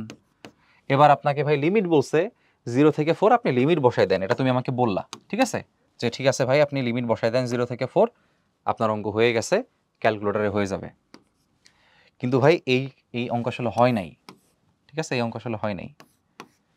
কেন হয় নাই খেয়াল করে দেখেন, এইখানে 0 থেকে 4 লিমিট বসাইছো, ঠিক আছে ফাইন, প্রশ্ন বলছে তাই, কিন্তু 0 থেকে 4 লিমিটটা কার বসাইছো? তুমি আসলে এক্স এর লিমিট বসাইছো। কার লিমিট বসাইছো? এক্স এর লিমিট। আমি বলছিলাম ডি এর সাথে যে থাকবে সেই হচ্ছে চলক, সেই শুধুমাত্র চলবে। তাহলে এখানে তুমি চলক হচ্ছে এক্স ধরলা, তার মান বসালে তুমি 0 থেকে 4, আর প্রশ্ন তোমাকে বলছে টি এর মান বসাইতে, তাহলে তুমি আসলে ঠিক করছো? করো নাই। এজন্য তোমার এখানে কি হয়ে গেছে? ভুল হয়ে গেছে। এজন্য আমাকে কি করতে হবে? অবশ্যই টি এর মান এখানে বসানোর জন্য, এই যে টি 0 থেকে 4 বসানোর জন্য এখানে ডিএক্স রাখলে হবে না, যেভাবেই হোক না কেন এখানে ডিটি আনতেই হবে, এখানে ডিটি আনতেই হবে। বুঝছি? Okay fine. এবার চলো, আমরা যেহেতু বুঝতে পারছি যে আসলে ডিটি আনতে হবে, এবার আমরা ইনশাআল্লাহ এটা পারবো, ঠিক আছে? তো চলো বিসমিল্লাহ। তাইলে কাজের যে মানটা আমরা এখানে লিখলাম, কাজের যে মানটা সেটা হচ্ছে নির্দ্বিধায় এফ ডিএক্স, বল এবং সরণ, বলের দিকেই বস্তু সরণ হয়েছে বিবেচনা করলাম আর কি, যেহেতু অন্য কিছু বলা নাই, তাহলে কজ কত ডিগ্রি হবে? 0 ডিগ্রি হবে, দ্যাটস ইট, ফাইন। এখন এটার মান হচ্ছে 1, এটা নিয়ে আর চিন্তা করব না। এখন দেখো এফ এর মান তো এম এ, এটা নিয়ে কোনো ডাউট নেই, এফ এর মান এখানে এম এ। এই প্রশ্নে এফ এর কোনো ইকুয়েশন দেয় নেই, যেমন আগের প্রশ্নে এফ এর ইকুয়েশন দিয়ে দিয়েছিল, বলছিল যে এটা হচ্ছে আমাদের বল, এটাই হচ্ছে আমাদের বল। এই প্রশ্নে এটা এরকম বলে নাই, এজন্য বলটাকে আরো ভাঙতে হবে, কারণ বল সরাসরি দেওয়া নাই। তাই ডিএক্স, আচ্ছা ডিএক্সটাকে অন্য কালে দিয়ে লিখি, ডিএক্স। এখন খেয়াল করেন এখানে ডিএক্স রাখলে হবে না, আমি কি বলছিলাম? টি সমান 0, টি সমান 4, এখানে আনতে হবে ডিটি, যেমনি হোক কি আনতে হবে? ডিটি আনতে হবে। তাহলে এখন আপনার টার্গেট হচ্ছে ভাই ডিএক্স সরাই দিয়ে ডিটি আনতে হবে। কোয়েশ্চেন ইজ ডিএক্স এর সাথে ডিটি এর সম্পর্ক কোথায় আছে? একটু দেখেন ডিএক্স এর সাথে ডিটি এর সম্পর্ক কোথায় আছে। ফার্স্টে দেখেন ডিএক্স কোথায় আছে, ডিএক্স আছে হচ্ছে এইখানে, ডিটি আছে, হ্যাঁ আছে, এই যে সম্পর্ক, এখানে কিন্তু সুন্দর একটা সম্পর্ক চলে আসছে। এখান থেকে আমি কি লিখতে পারি দেখো, এখান থেকে আমি লিখতে পারি ডিএক্স এর মানটা হচ্ছে ভিডিটি, রাইট? ডিএক্স এর মানটা হচ্ছে ভিডিটি, এবং এই ভি এর মান তো আমরা জানি 3 - 8t + 3t স্কয়ার, তাহলে আমি এখানে লিখতে পারবো 3 - 8t + 3t square DT. So dx এর মানটাকে আমি চাইলে এভাবে ডিটির মাধ্যমে কি করতে পারি? কনভার্ট করে ফেলতে পারি, এবং এটাই কিন্তু আমাদের টার্গেট ছিল। চলো তাহলে ম্যাথটা শেষ করে ফেলি। এখন দেখো এম এর মান হচ্ছে আমাদের 3, 3টাকে বাইরে রাখলাম। এ হচ্ছে আমাদেরকে ত্বরণ, ত্বরণ হচ্ছে 60 - 8, ত্বরণ হচ্ছে 60 - 8। আর ডিএক্স এর বদলে আমরা কি শিখছি? ডিএক্স এর বদলে আমরা এই মানটা শিখছি, এই মানটা আমরা এখানে বসাবো, মানটা হচ্ছে 3 - 8t + 3t স্কয়ার, তার সাথে একটা ডিটি আছে। এই যে দেখো এখন কিন্তু তুমি টিটাকে কি বানাই দিছো বলো তো? টিটাকে এখন তুমি চলক বানাই দিছো। এটাই আমরা বলছিলাম যে ছোট্ট ডি এর সাথে যে থাকবে উহাই হচ্ছে চলক এবং উহাই হচ্ছে চলবে, তার মানে এই টিটা হচ্ছে এবার আমাদের চলক, এটা আমরা নিশ্চিতভাবে বলতে পারি। এবং এই টিটা কিভাবে চলছে? 0 থেকে 4 পর্যন্ত। তাহলে এখানে 0 থেকে 4 পর্যন্ত যদি আমি লিমিট বসাই এবং এইবার যদি আমি ক্যালকুলেটর দিয়ে সলভ করি, এইবার হচ্ছে আমার পারফেক্ট অ্যান্সার চলে আসবে। ঠিক আছে, তাহলে এবার হচ্ছে আমরা এটাকে সলভ করে ফেলতে পারবো। তাহলে চলো আমরা সলভ করে ফেলি এটাকে। আমাদের লিমিট হচ্ছে, ফার্স্ট আমাদের আছে 60 - 8, তাহলে আমরা এখানে লিখলাম 60 - 8, তারপর লিখতে হবে 3 - 80 প্লাস হচ্ছে 3t square plus 3t square. আচ্ছা, লিমিট সেট করতে হবে 0 থেকে কত, 4। ওকে, অ্যান্সারের সাথে 3 গুণ করতে হবে, যে 3 আছে এখানে, তাহলে আমাদের অ্যান্সার আসে 528, 528 জুল। এইটা সবাই বাসায় এভাবে সলভ করে তারপরে জানাবা যে আসলে এই অ্যান্সারটা আমাদের ঠিকঠাক আছে কিনা। হ্যাঁ, অ্যান্সারটা ইনশাল্লাহ ঠিকঠাক আছে। আশা করি এই ম্যাথটা আমরা বুঝতে পারছি এবং ম্যাথে ভুল করা জায়গাগুলো ঠিকঠাকভাবে ধরতে পারছি। এবার চলো আমরা ত্রিমাত্রিক স্থানাঙ্ক ব্যবস্থায় কাজ দেখি। একটু আগে যেটা বলতেছিলাম আমি, যে x = 0 থেকে x = 5, তুমি শুধুমাত্র x অক্ষ বরাবর গতিশীল, দ্যাট মিনস যে তুমি আসলে একমাত্রিক ব্যবস্থায় প্রবলেম সলভ করতেছিলা। কিন্তু এখন আমরা চিন্তা করব ত্রিমাত্রিক স্থানাঙ্ক ব্যবস্থায়। ঠিক আছে, তো বোঝানোর স্বার্থে আমি দ্বিমাত্রিক নিয়ে বোঝাবো, কিন্তু ইকুয়েশন লেখার ক্ষেত্রে আমি ত্রিমাত্রিকটাই লিখে দেবো, কোনো সমস্যা নেই। কেন? কারণ ত্রিমাত্রিকের চিত্র আঁকাটা একটু কষ্ট, তোমরা নিশ্চয়ই সবাই জানো। ঠিক আছে, দ্বিমাত্রিক স্থানাঙ্ক ব্যবস্থা। ধরে নাও যে আমাদের কাছে এরকম একটা অ্যাক্সিস সিস্টেম আছে। ধরো এটা হচ্ছে আমাদের এক্স অ্যাক্সিস আর এটা হচ্ছে আমাদের ওয়াই অ্যাক্সিস। ধরে নাও দুটা বিন্দু আমার কাছে আছে। একটা বিন্দু হচ্ছে এরকম, যে বিন্দুটা হচ্ছে ধরো 2,1, আর ধরো এইদিকে আমি 4 গেছি, এদিকে ধরো আমি হচ্ছে 6 গেছি। ধরো এই বিন্দুর নাম হচ্ছে 4,6। এখন আমি কি করছি, এই বিন্দু থেকে ধরো এই বিন্দুর দিকে কোনো একটা বস্তুকে নিয়ে গেছি বল প্রয়োগ করে, এবং জিজ্ঞাসা করছি যে ভাই কৃত কাজ কত হবে। এখন তুমি চিন্তা করো, যদি আমি বলি যে আমার বলের মানটা হচ্ছে এরকম, আমি বললাম তোমাকে যে বলের মানটা হচ্ছে 2x স্কোয়ার প্লাস 3y, যে এরকম হচ্ছে আমার বল। তাহলে একটা বিষয় খেয়াল করো, এই 2,1 বিন্দুতে বলের মান কেমন। দেখো 2,1 বিন্দুতে এই বলের মানটা কত আসে দেখো, আমি নাম দিলাম এই বলের, না এটা হচ্ছে এ বিন্দু, এটা হচ্ছে বি বিন্দু। 2,1 বিন্দুতে যদি এফ এ হয় বলের মানটা, তাইলে এখানে যদি 2 বসাই তাহলে কত আসতেছে, 2 স্কোয়ার মানে হচ্ছে 4, তার মানে এটা আসবে 8, এটা আসবে হচ্ছে 3। ঠিক আছে, আর যখন আমি 4,6 বসাবো বিশাল একটা মান আসবে। 4,6 বিন্দুতে যখন চিন্তা করব, অর্থাৎ বি বিন্দুতে যখন চিন্তা করব, তখন 4 স্কোয়ার হলে এটা হচ্ছে 32 হয়ে যাবে, আর 6 এখানে মাল্টিপ্লাই করলে এটা আসবে 18। তো দেখতেই বুঝতে পারছো যে এখানে ফোর্সের ভ্যালু কিন্তু আলাদা হয়ে গেছে, মানে ফোর্সের মান এটা ডিপেন্ড করতেছে ডিসপ্লেসমেন্টের উপরে। সো আমি বলতে পারি এটা হচ্ছে পরিবর্তনশীল বল। এটা কেমন বল? পরিবর্তনশীল বল। এজন্য দেখো আমাদের হেডলাইন হচ্ছে পরিবর্তনশীল বল দ্বারা কৃত কাজ, মানে এটা ভেরিয়েবল ফোর্স। Variable force. এখন কথা হচ্ছে এটা যখন আমি বের করব বা সলভ করব, তখন তাহলে ইকুয়েশন কোনটা ইউজ করতে হবে? নিশ্চয়ই বুঝতে পারতেছি, ইকুয়েশন ইউজ করতে হবে কোনটা? Integration of f d x. তবে সমস্যা হচ্ছে এখানে শুধু ডিএক্স নিলে হবে না। তার কারণ কি, এখানে এক্স অ্যাক্সিস বরাবর যেমন ডিসপ্লেসমেন্ট আছে, খেয়াল করো, এই যে সে এক্স অক্ষ আগে ছিল 2-এ, এখন চলে গেছে 4-এ, তাহলে এক্স অক্ষ বরাবর সে 2 থেকে কোথায় চলে গেছে? 4-এ চলে গেছে, তাহলে সে এক্স অক্ষের ডিসপ্লেসমেন্ট। হ্যাঁ, আবার সে একই সাথে এখান থেকে ওয়াই অক্ষেরও কি হয়েছে বলো তো, ডিসপ্লেসমেন্ট হয়েছে। তাইলে এক্স অক্ষও চেঞ্জ হয়েছে, ওয়াই অক্ষও চেঞ্জ হয়েছে, শুধুমাত্র কিন্তু তুমি এফ ডিএক্স লিখতে পারবা না। তাহলে তোমাকে যে কনসিডার করতে হবে এবার, এবং যেহেতু ভেক্টর বুঝতে পারতেছে এখানে যে ডিরেকশনটা এখানে চেঞ্জ হচ্ছে, তার মানে এখানে তোমাকে কমপ্লিট ভেক্টরটা নিয়ে আসতে হবে। সরণ ভেক্টরের কমপ্লিট পোর্শনটা তোমাকে সুন্দরভাবে এখানে নিয়ে আসতে হবে। অনলি তখনই তুমি এটা সলভ করতে পারবা।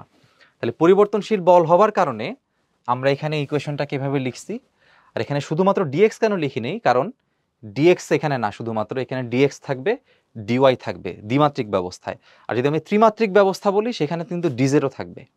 তাহলে আমি এখানে বোঝাচ্ছি আসলে কোনটা বলো? আমি এখানে তোমাকে বোঝাচ্ছি হচ্ছে দ্বিমাত্রিক ব্যবস্থাটা। তো লেখার সময় ত্রিমাত্রিকটা লিখে দিব। ঠিক আছে, আমরা এখানে দ্বিমাত্রিক ব্যবস্থার চিত্রটা আঁকছি। এখন ত্রিমাত্রিক যদি আমি বুঝাইতে চাই তাহলে একটু চিন্তা করো যে আর ভেক্টরটা আসলে কেমন, সরণ ভেক্টরটা কেমন। যদি আমি ত্রিমাত্রিক চিন্তা করি, ত্রিমাত্রিক ব্যবস্থায় সরণ ভেক্টরটা কেমন বলো। সরণ ভেক্টরে একটা থাকে এক্স অক্ষের অংশ, একটা থাকে ওয়াই অক্ষের অংশ, আর একটা থাকবে জেড অক্ষের অংশ। এটা আমরা নিশ্চয়ই জানি। আর যখন ছোট্ট একটা ডিআর আছে, ডিআর মানে কি ক্ষুদ্র একটা সরণ, তাহলে ক্ষুদ্র সরণ যদি আমি এখানে বুঝাইতে চাই ডিআর, তাহলে এক্সও ক্ষুদ্র চেঞ্জ হবে, ওয়াইও ক্ষুদ্র চেঞ্জ হবে, জেডও ক্ষুদ্র চেঞ্জ হবে। যদি দ্বিমাত্রিক অবস্থা থেকে বুঝাই, ধরো এক্স এর ক্ষুদ্র পরিবর্তন, ওয়াই এর ক্ষুদ্র পরিবর্তন, তাহলে এতটুকু হচ্ছে আমার ডিআর হবে। ঠিক আছে, এরকম আর কি। তাহলে ডিআরটা হবে কেমন, d x i d y j d z k. আশা করি ডিআর কোনটা বুঝতে পারছি। আর এফ ভেক্টরটা কেমন, এফ ভেক্টরটা এখানে আমরা ত্রিমাত্রিক ব্যবস্থায় চিন্তা করব। তাহলে বলের কয়টা উপাংশ থাকবে, তিনটা। তাহলে আমি লিখলাম এখানে বলের অংশ কয়টা থাকবে, তিনটা। একটা হচ্ছে এফ এক্স আই, একটা হচ্ছে এফ ওয়াই জে, আর একটা হচ্ছে এফ জেড কে। তাহলে এখন এই দুজনের আমাকে কি করতে হবে, ডট প্রোডাক্ট করতে হবে। তো নিশ্চয়ই আমরা সবাই জানি ডট প্রোডাক্টে আই এর সাথে আই, জে এর সাথে জে, কে এর সাথে কে কি করতে হয়, গুণ করতে হয়, সাধারণ গুণ করতে হয়। তাহলে সাধারণ গুণ যদি আমি এখানে করে দেই, তাহলে আমি এখানে কি লিখতে পারবো বলো, আমি লিখতে পারবো f x d x plus f y d y plus f z d z. এটা আমরা এখান থেকে লিখতে পারবো। এখন কথা হচ্ছে এই জিনিসটা এখনো শেষ হয় নাই। কেন শেষ হয় নাই, তার মূল কারণ হচ্ছে আমরা জানি যে যখন আমরা সামেশন করি বা ইন্টিগ্রেশন করি, ইন্টিগ্রেশন কিন্তু আমরা এই প্রত্যেকটা পোর্শনে আলাদা আলাদা করে ডিস্ট্রিবিউট করে দিতে পারি। ঠিক আছে, তো এখন যখন ডিস্ট্রিবিউট করব তখন এই বিষয়টা একটু মনোযোগ দিয়ে দেখতে হবে, খেয়াল করো। তাহলে ফার্স্টে এতটুকুর ইন্টিগ্রেশন করব এফ এক্স ডিএক্স, এরপর এতটুকুর ইন্টিগ্রেশন করব এফ ওয়াই ডিওয়াই, মানে সিম্পলি ইন্টিগ্রেশন সাইনটাকে সবাইকে দিয়ে দিচ্ছি, আর লাস্টে এফ জেড ডিজেড। এখন মনোযোগ দিয়ে খেয়াল করো, তুমি এখানে 2 থেকে 2,1 থেকে 4,6 এ গেছো। দ্যাট মিনস আমি বলছিলাম এক্স অক্ষের পরিবর্তন হয়েছে, ওয়াই অক্ষের পরিবর্তন হয়েছে।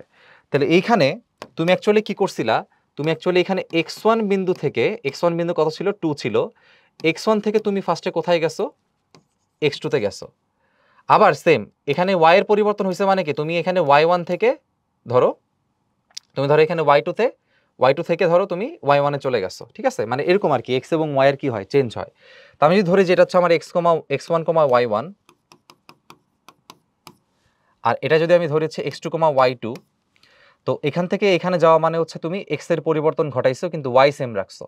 ঠিক আছে, y কিন্তু এখানে সেম থাকতেছে। তাহলে এখানে x2, y1 থাকবে, x2, y1 থাকবে, কারণ এখানে y এর মান চেঞ্জ হয় নাই। আর তুমি যখন এখান থেকে এখানে যাচ্ছ তখন এই ভ্যালুটাকে আমরা কত ধরতেছি, x2, y2। তো এখানে দেখো এই y1 থেকে সে y2 তে চলে যাচ্ছে, মানে y এর চেঞ্জ হচ্ছে। এই জন্য তুমি কিন্তু চেঞ্জ করতেছো আসলে কি, অ্যাক্সিস। তাহলে তুমি যে x এর ভ্যালুটাকে চেঞ্জ করতেছো, সেই x এর ভ্যালুটাকে কিভাবে লিখতে হবে, যে x1 থেকে x2, মানে x আগে কোথায় ছিল, পরে কোথায় গেছো। সেম y1 থেকে y2, সেম z এর চেঞ্জ হবে, তাহলে z1 থেকে z2। আমি বলছিলাম যে চলবে শুধুমাত্র তারই এখানে লিমিট বসাইতে হয়। ঠিক আছে, তাহলে একটা এক্সাম্পল আমি দেই এখানে সহজভাবে। আমি যদি বলি যে a 0,1,3 থেকে b 5,6,7 বিন্দুতে গেছে। হ্যাঁ, আর বল যেটা আছে সেই বলটাকে আমি বললাম হচ্ছে ত্রিমাত্রিক বল। ঠিক আছে, বলটাকে আমি আর চেঞ্জ করলাম না, বলটাকে আগের মতোই ভেক্টর ফরম্যাটে লিখলাম, যে F x i F y j F z k. তাহলে এই ক্ষেত্রে কাজের মান আসলে কেমন হবে, কাজের মান কেমন হবে আমি আগেই বলছি। ফার্স্টে কি করতে হবে, integration of f x d x, integration of f y d y, integration of f z d z, dot গুণন করে করে হয়েছে। এবার খেয়াল করো, ফার্স্ট হচ্ছে এক্স এর চেঞ্জ হইতে হবে, এক্সকে কীভাবে চেঞ্জ হয়েছে। তো এক্স হচ্ছে 0 থেকে কোথায় গেছে 5-এ, তাহলে ফার্স্টে আমি বসাবো কি এখানে 0 থেকে 5 বসাবো। মনে রাখতে হবে যার সাথে ছোট ডি থাকবে সেই শুধু চেঞ্জ হবে, ঠিক আছে। আবার দেখো ডিওয়াই মানে ওয়াইকে চেঞ্জ করতে হবে। তো খেয়াল করো ওয়াই এখানে 1 থেকে কত হয়েছে 6 হয়েছে, তাহলে এটা হচ্ছে আমার ডিওয়াই হবে, এটা হচ্ছে আমার ডিওয়াই হবে। এটা আমাদের কি ছিল ডিএক্স ছিল, তাহলে ডিওয়াই হচ্ছে 1 থেকে কত হয়েছে 6। আর সবার লাস্টে আমাদের এখানে 3 থেকে দেখো এটা কত হয়ে গেছে 7, এটা হচ্ছে আমাদের ডিজেড। 3 থেকে 7 হয়েছে, তো 3 থেকে 7। তো এইভাবে সলভ করে ফেললে আমাদের ত্রিমাত্রিক স্থানাঙ্ক ব্যবস্থায় কিভাবে কাজ করতে হয় সেটা আমরা বুঝে ফেলতে পারবো আর কি, বা করে ফেলতে পারবো। আচ্ছা, তো এই প্রশ্নটা দেখা যাক। আমরা একটু আগে যেটা পড়াইলাম এটার একটা অ্যাপ্লিকেশন। তো এই প্রশ্নে আমাদের একটা বল প্রয়োগ করা হয়েছে এবং বল প্রয়োগ করে এ থেকে বি বিন্দুতে নেওয়া হয়েছে। তো খেয়াল করে দেখো এখানে যে এ বিন্দুতে যে দুজন আছে, একটা হচ্ছে এক্স অক্ষের ভ্যালু আর একটা হচ্ছে ওয়াই অক্ষের ভ্যালু, মানে x1 y1, আর ধরো এটা হচ্ছে x2 y2, মানে এটা কিন্তু দ্বিমাত্রিক একটা ব্যবস্থা। তাহলে আমরা শিখছিলাম যে ত্রিমাত্রিক ব্যবস্থার ক্ষেত্রে ইকুয়েশন কেমন, fx dx fy dy fz dz। এটা করার পরে কি করতে হয়, ভ্যালুগুলো বসাইতে হয়। এখন এখানে তো আসলে জেড বিন্দুই নাই, যেহেতু নাই তাহলে এখানে এই পার্টটা কি হয়ে যাবে, শূন্য হবে। যদি থাকতো সেক্ষেত্রে আমরা সলভ করতে পারতাম, দেখাইছি। এখন এখানে dx মানে আসলে কি, দেখো x এর পরিবর্তন কতটুকু হয়েছে, কত থেকে কত। তো x এর পরিবর্তন দেখো x1 থেকে x2 হয়েছে, মানে 1 থেকে 2 হয়েছে। তাহলে 1 থেকে 2 হচ্ছে আমার x এর পরিবর্তন। আর y এর পরিবর্তন কেমন, y এর পরিবর্তন হচ্ছে 2 থেকে কত বলো তো 4। এটা হচ্ছে আমাদের y এর পরিবর্তন 2 থেকে 4। এখন আমরা সিম্পলি ভ্যালুগুলো বসাবো। fx হচ্ছে আমাদের x অক্ষের সাথে যে পার্টটুকু থাকে, আর j এর সাথে যেটা থাকে সেটা হচ্ছে আমাদের fy, ঠিক আছে। তাহলে এখানে আমরা একটা কাজ করি, এখানে ইকুয়েশনগুলোয় মান বসাই দিই। তাহলে এখানে দেখতে পাচ্ছ 2x³ 1 থেকে 2, আর fyটা হচ্ছে আমাদের y² 2 থেকে 4। এখন আমরা সিম্পলি কি করব, এটাকে ইন্টিগ্রেট করে ফেলবো। আচ্ছা, তো ইন্টিগ্রেশন করার ক্ষেত্রে আমরা জানি যে 2x³ যদি আমি ইন্টিগ্রেট করি 2 তো থাকবেই, x³ পাওয়ার কি করে বলো, পাওয়ার হচ্ছে 1 বৃদ্ধি পায়, তাহলে এটা হয়ে যাবে x⁴, এবং সেই পাওয়ারটাই এখানে ভাগাকারে নিচের দিকে বসে। আচ্ছা, তাহলে এটাকে লিমিট আমি কত সেট করতেছি, দেখো এই যে 1 থেকে 2 বসানো আছে, 1 হচ্ছে ইনিশিয়াল, 2 হচ্ছে ফাইনাল। আর এইখানে y², তাহলে আমরা কি বলছি, পাওয়ারটা বৃদ্ধি পায়, তো পাওয়ার যদি বৃদ্ধি পায় সেটা হয়ে যাবে 3, 2 থেকে 1 বৃদ্ধি পেয়ে সেটা হবে 3, এবং 3টাই আবার কি হবে বলো তো, হর আকারে নিচে থাকবে। তো এখানে লিমিট হচ্ছে 2 থেকে 4। তো এখন তো জাস্ট তোমরা জানোই যে এখানে লিমিটটা প্রথমে 2 বসায় একবার হিসাব করতে হবে, এরপর মাইনাস করতে হবে 1 বসায়। তো সেই হিসাব তো আমরা পারবো ইনশাল্লাহ। তো আমি এখানে একবারে ক্যালকুলেটর দিয়ে এটা সলভ করে ফেলতে চাই। তো আমি একটু ক্যালকুলেটর বসাই। ফার্স্ট হচ্ছে আমাদের ইন্টিগ্রেশনে গিয়ে 2x³ dx, এখানে লিমিট বসবে হচ্ছে 1 থেকে 2। আচ্ছা, তার সাথে হচ্ছে আমাদের বসতেছে, ওকে,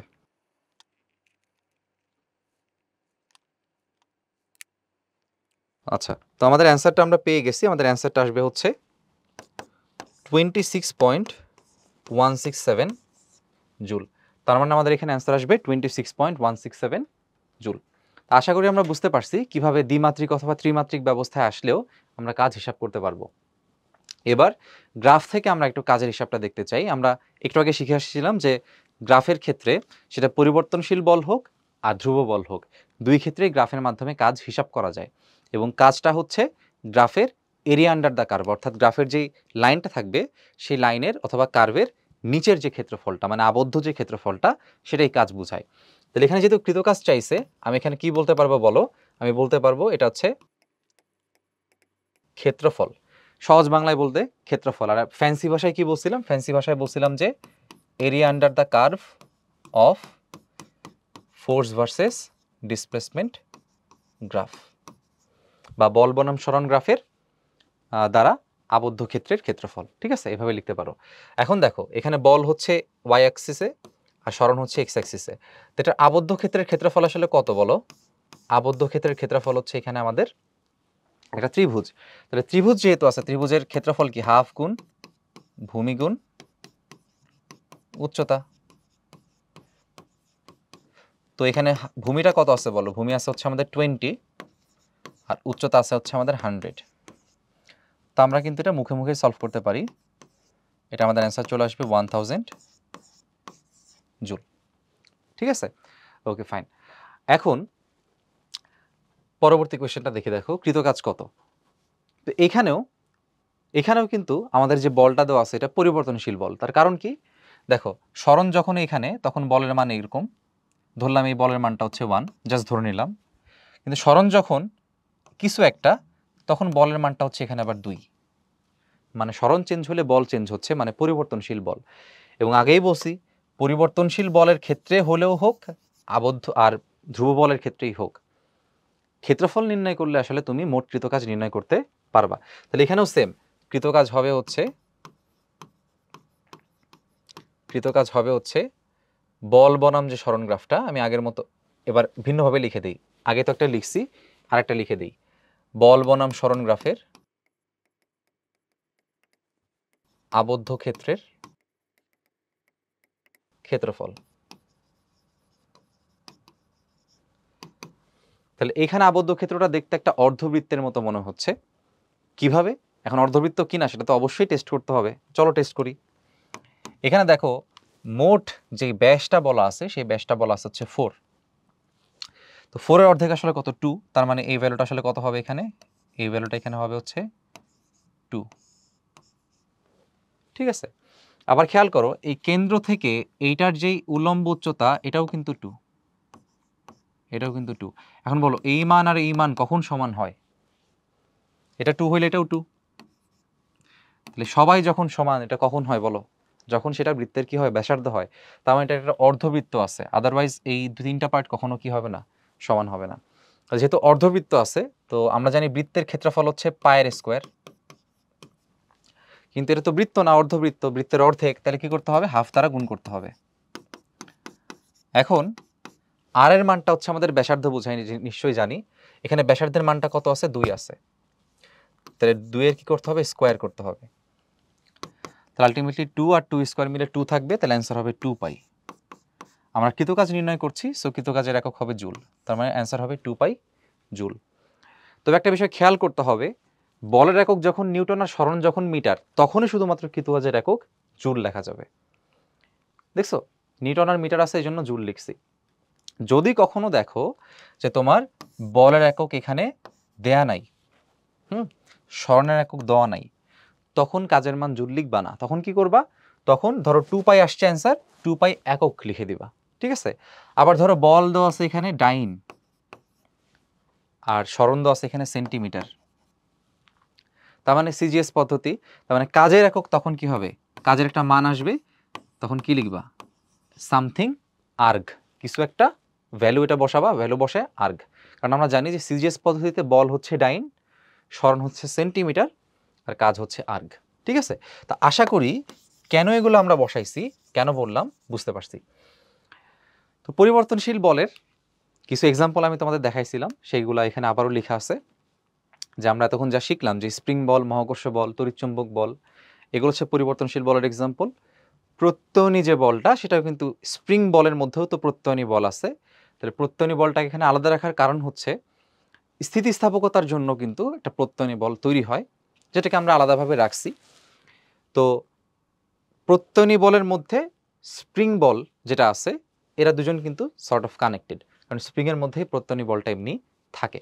আচ্ছা, আর মজার বিষয় হচ্ছে স্প্রিংয়ের সাথে স্থিতিস্থাপক যে দণ্ডগুলো থাকে, ফর এক্সাম্পল ইস্পাতের দণ্ড অথবা যে কোনো একটা দণ্ড যার স্থিতিস্থাপকতা আছে, তাদের সাথে সুন্দরভাবে কিন্তু লিঙ্ক আপ করা যায়, যেগুলো তোমরা গাঠনিক ধর্মের চ্যাপ্টারে, পদার্থের গাঠনিক ধর্ম চ্যাপ্টারে শিখবে। সো এই জন্য আর ওইখানে আমরা বেশি কথা বলছি না। এবার আমরা ধ্রুব বলের মধ্যে আমরা কিন্তু এই চ্যাপ্টারে কি দেখলাম আসলে এতক্ষণ? কি দেখলাম? ধ্রুব বল এবং পরিবর্তনশীল বলের বিভিন্ন এক্সাম্পল দেখলাম, গ্রাফ থেকে কাজ দেখলাম।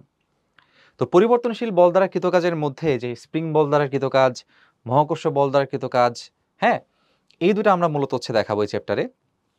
আর তড়িৎচম্বক বলের যে পোর্শনটা আছে, আসলে সেকেন্ড পেপারের জিনিস, তো এটা তোমরা হচ্ছে স্থির তড়িতের চ্যাপ্টারে গিয়ে শিখবা, বা তোমাদের চৌম্বক বলের যে হিসাবগুলো আছে ওগুলো তোমরা হচ্ছে সেকেন্ড পেপারে গিয়ে শিখবা। তো যেহেতু আমাদের এই বইয়ে বা ফার্স্ট পেপারে শুধুমাত্র মহাকর্ষ এবং স্প্রিং বল দ্বারা কৃতকাজের পোর্শনটা আছে, এই জন্য আমরা এটাই আলোচনা করব। ঠিক আছে, ওকে ফাইন। এখন কথা হচ্ছে স্প্রিং বল দ্বারা কৃতকাজ, মহাকর্ষ বল দ্বারা কৃতকাজ আমাদের অন্য স্লাইডে থাকবে, পর্যায়ক্রমে লেকচার 3 এবং লেকচার 4-এ থাকবে। সো এই লেকচারে আমরা পরিবর্তনশীল বলের আর কোনো এক্সাম্পল দেখব না। তাহলে এখন কি দেখব? এখন দেখব ধ্রুব বল দ্বারা কৃতকাজের একটা অন্যতম এক্সাম্পল, হুইচ ইজ আনত তলে কৃতকাজ। খুবই ইম্পর্টেন্ট, অনেকের খুবই ডাউট থাকে, আশা করি দেখলে ক্লিয়ার হয়ে যাবে। প্রথম কথা, কিছু জিনিসপত্র এখানে আগে থেকে মনে রাখতে হবে।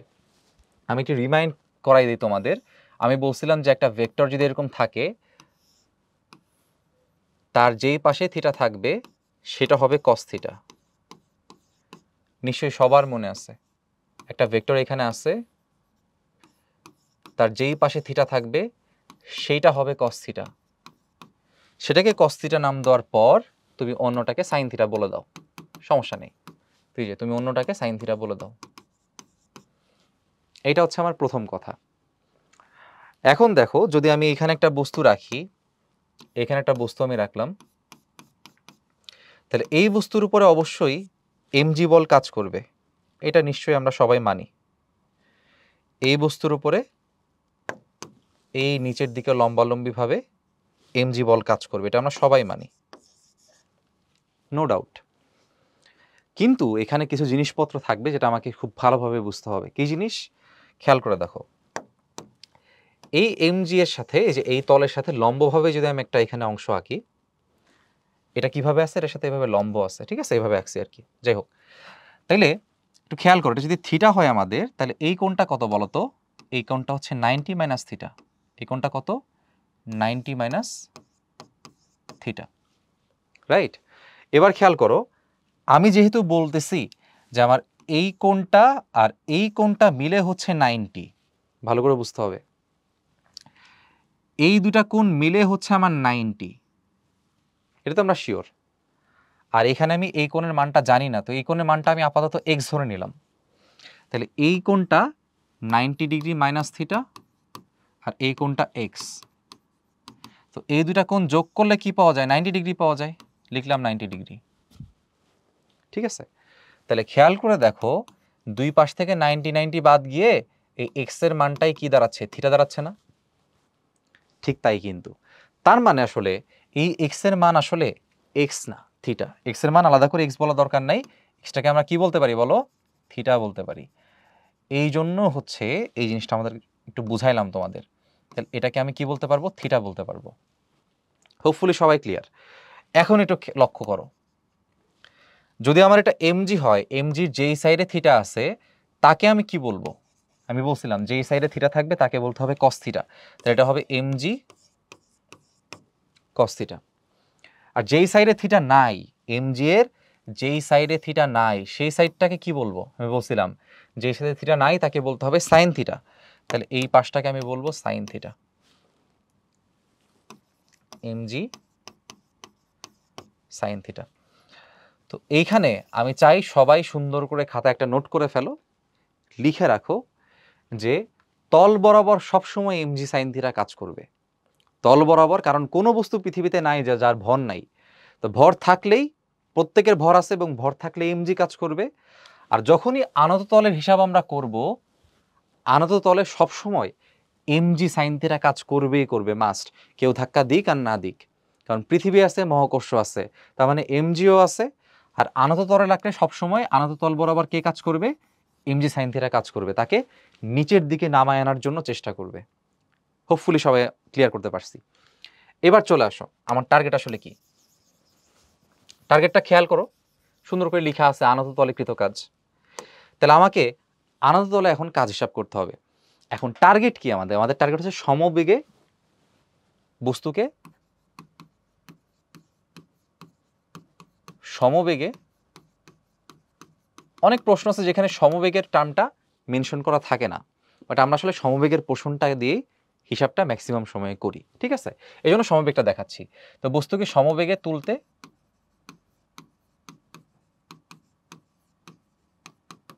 কৃত কাজ, আমরা ফার্স্টে এটা দেখাতে চাচ্ছি। এখন দেখো,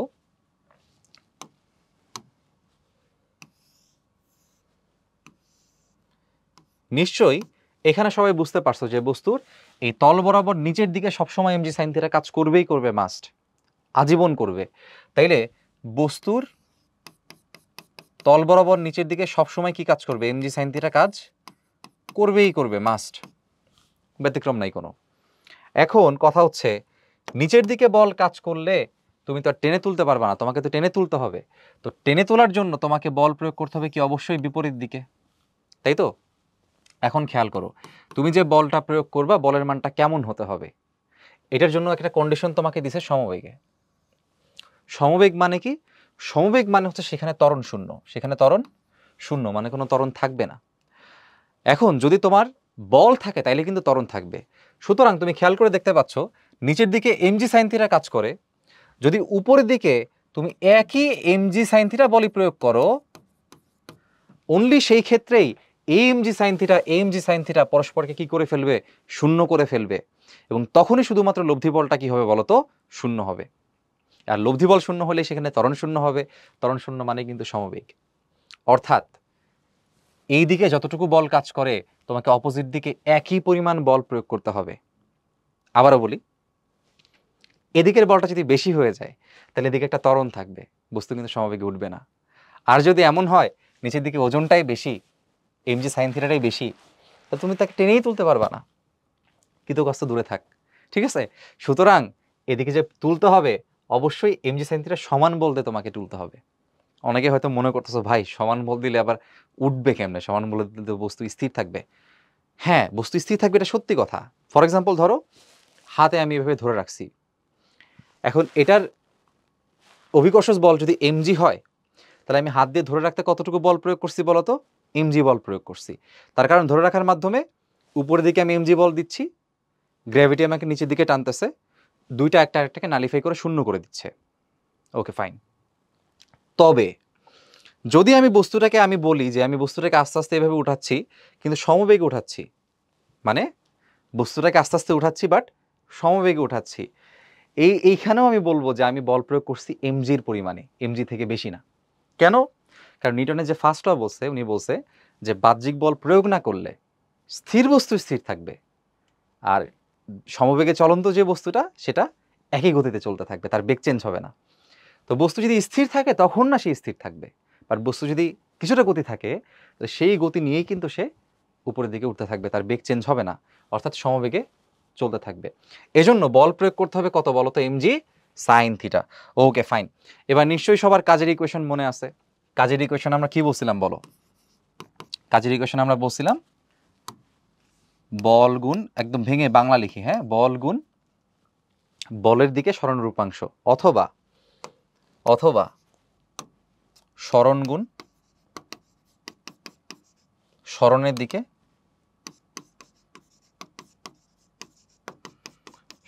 দিকে বলের উপাংশ। এখন সরণটা আসলে কোন দিক? তুমি যে টেনে তুলতেছো তো তোমার সরণ কোন দিক? তুমি যদি ধরো এইখান থেকে এইখানে তুলো তাহলে তোমার সরণ কি হবে বলো? সরণ হবে এ থেকে বি, তোমার এটা সরণের ডিরেকশন হবে এস। তাহলে সরণ হচ্ছে আমাদের এস, আর সরণের দিকে যে বলের উপাংশ সেটা কত আছে দেখো, সেটা আছে এমজি সাইন থিটা, সেটা আছে এমজি, আসলে এটাই প্রয়োগকৃত বল, জাস্ট মিলাই লেখার জন্য লিখছি আর কি উপাংশ হিসেবে এমজি সাইন থিটা। এখানে বল এবং সরণের মধ্যবর্তী দিক কিন্তু একই, কারণ বলও কাজ করতেছে উপরে, সরণও উপরের দিকে, সো এফ এবং এস একই দিকে কাজ করতেছে। তো এই জন্য যদি তুমি এভাবে লিখতা যে না ভাইয়া আমি এভাবে লিখবো যে এফ এস কস থিটা দিয়ে ভাইয়া আমি লিখবো, ভাইয়া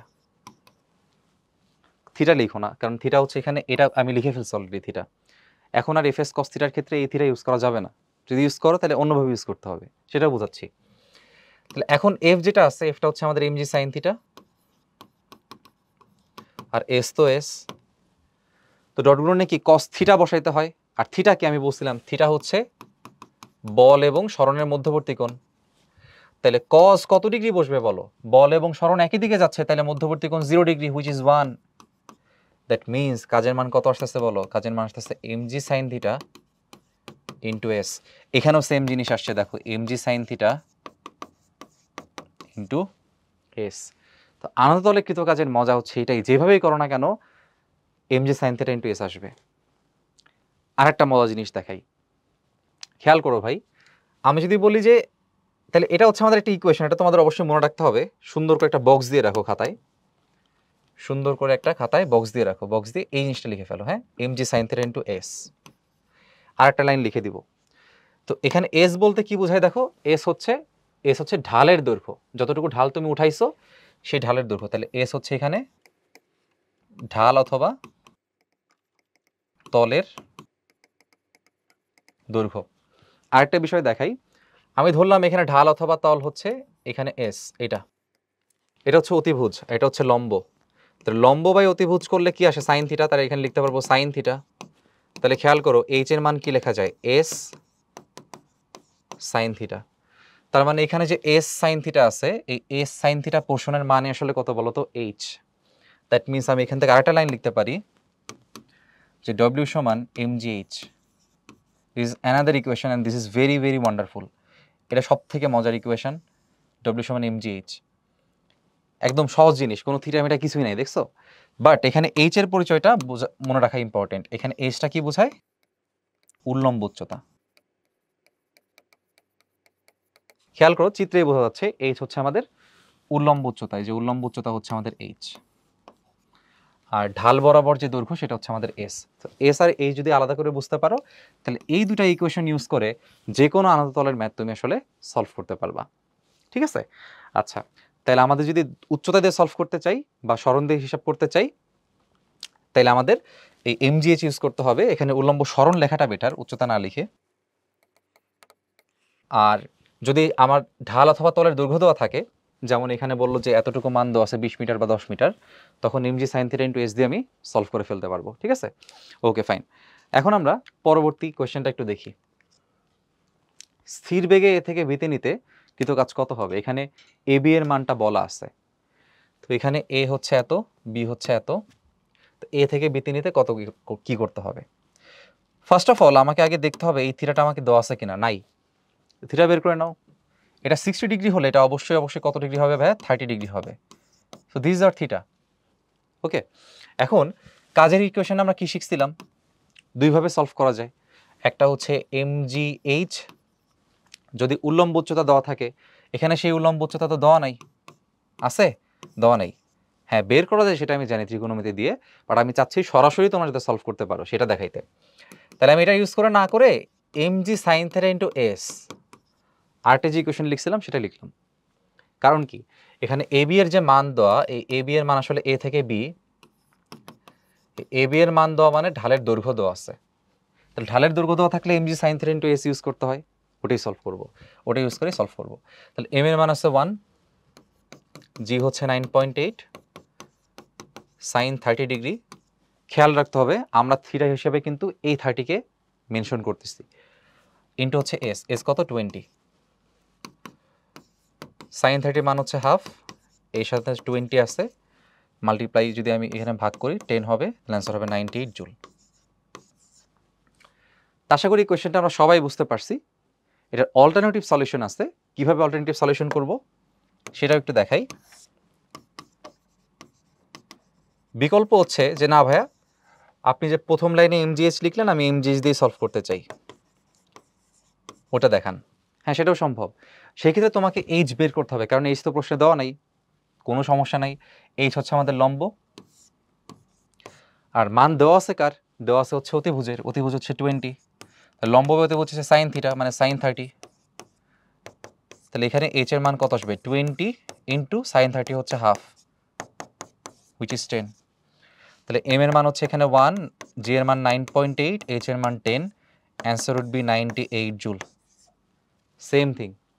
ঠিক আছে, ওকে ফাইন। আশা করি তাহলে বুঝছি যে mgh দিয়ে আসলে সমস্ত অঙ্ক সলভ করা যায়। সো এখান থেকে একটা মজার বিষয় আমি তোমাদের দেখাইতে চাই। দেখো, ধরে নাও যে তোমার কাছে এরকম একটা কিছু আছে, ধরে নাও একটা সুন্দর একটা আনত তল, হ্যাঁ। তবে এখানে আমি যেটা করব, কয়েকটা অল্টারনেটিভ লাইন আমি তোমাদের দিয়ে দিব। ধরো এই একটা লাইন, আবার ধরো এই একটা লাইন আছে, আচ্ছা, এখন আমি এখানে নাম দিয়ে দিলাম, ধরো এটা হচ্ছে এ, এটা সি, ডি, ই। তো জিজ্ঞাসা করলাম যে কোন পথে কোনো বস্তু উঠানো সহজ হবে। একটা বস্তুকে যদি আমি এখান থেকে উঠাই, এটা কি ই এ পথে উঠানো সহজ হবে, নাকি ডি এ পথে উঠানো সহজ হবে, আর একটা হচ্ছে সি এ পথে উঠানো সহজ হবে, নাকি বি এ পথে উঠানো সহজ হবে? প্রথম কথা, এই ধরনের প্রশ্ন দুই রকমভাবে আসে, এগুলো বোর্ডেও আসে, অ্যাডমিশনও আসতে পারে, দুইভাবে আসতে পারে। একটা হচ্ছে জিজ্ঞাসা করবে কাজ কম না বেশি, একটা কেস হচ্ছে কাজ কম নাকি বেশি, কোথায় কাজ বেশি হবে, কোথায় কাজ কম হবে, কাজ কম বেশি। আর আরেকটা কেস হচ্ছে আমাদের কষ্ট কম বেশি, অথবা সহজ না কঠিন, সহজ নাকি কঠিন। তো সহজ নাকি কঠিন হচ্ছে বল দিয়ে চিন্তা করতে হয়। হ্যাঁ, বল দিয়ে চিন্তা করতে হয়। প্রথম কথা, প্রত্যেকটা অংশে এখানে উঠাইতে কৃতকাজের মান সেম হবে কিনা, নিজে একটু ভিডিওটা পজ করে চিন্তা করো আসলে সেম হবে কিনা।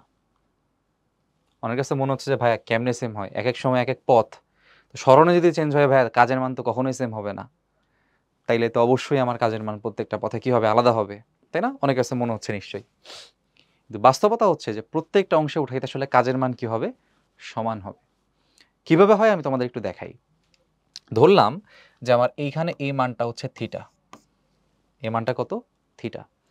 তাইলে আমি যদি বলি যে ই এ অংশে আমাকে কাজ উঠাইতে হবে, তাহলে ই এ অংশে কি উঠাইতে হবে, এই বস্তু কিভাবে টেনে তুলতে হবে। তাহলে আমরা কি লিখতে হবে, m g sine theta into কি, তলের দৈর্ঘ্য হচ্ছে ই এ, ঠিক আছে? সেমভাবে আমি ডি এ, আমি জাস্ট দুইটা দেখাবো, দুটো দেখালে আশা করি বুঝবা। এম জি সাইন, তাহলে ডি এর অ্যাঙ্গেলটা লাগবে, তো ডি এর অ্যাঙ্গেল আমি এখানে দিয়ে দিলাম, ডি এর অ্যাঙ্গেল ধরো আলফা, তাহলে সাইন আলফা ইন্টু হচ্ছে ডিএ, তাহলে আপাতত মনে হচ্ছে দুই অংশেই কৃতকাজের মান কি হবে, আলাদা আলাদা হবে। ওকে ফাইন, এটা জাস্ট ধরে রাখো, হোল্ড করো আর কি।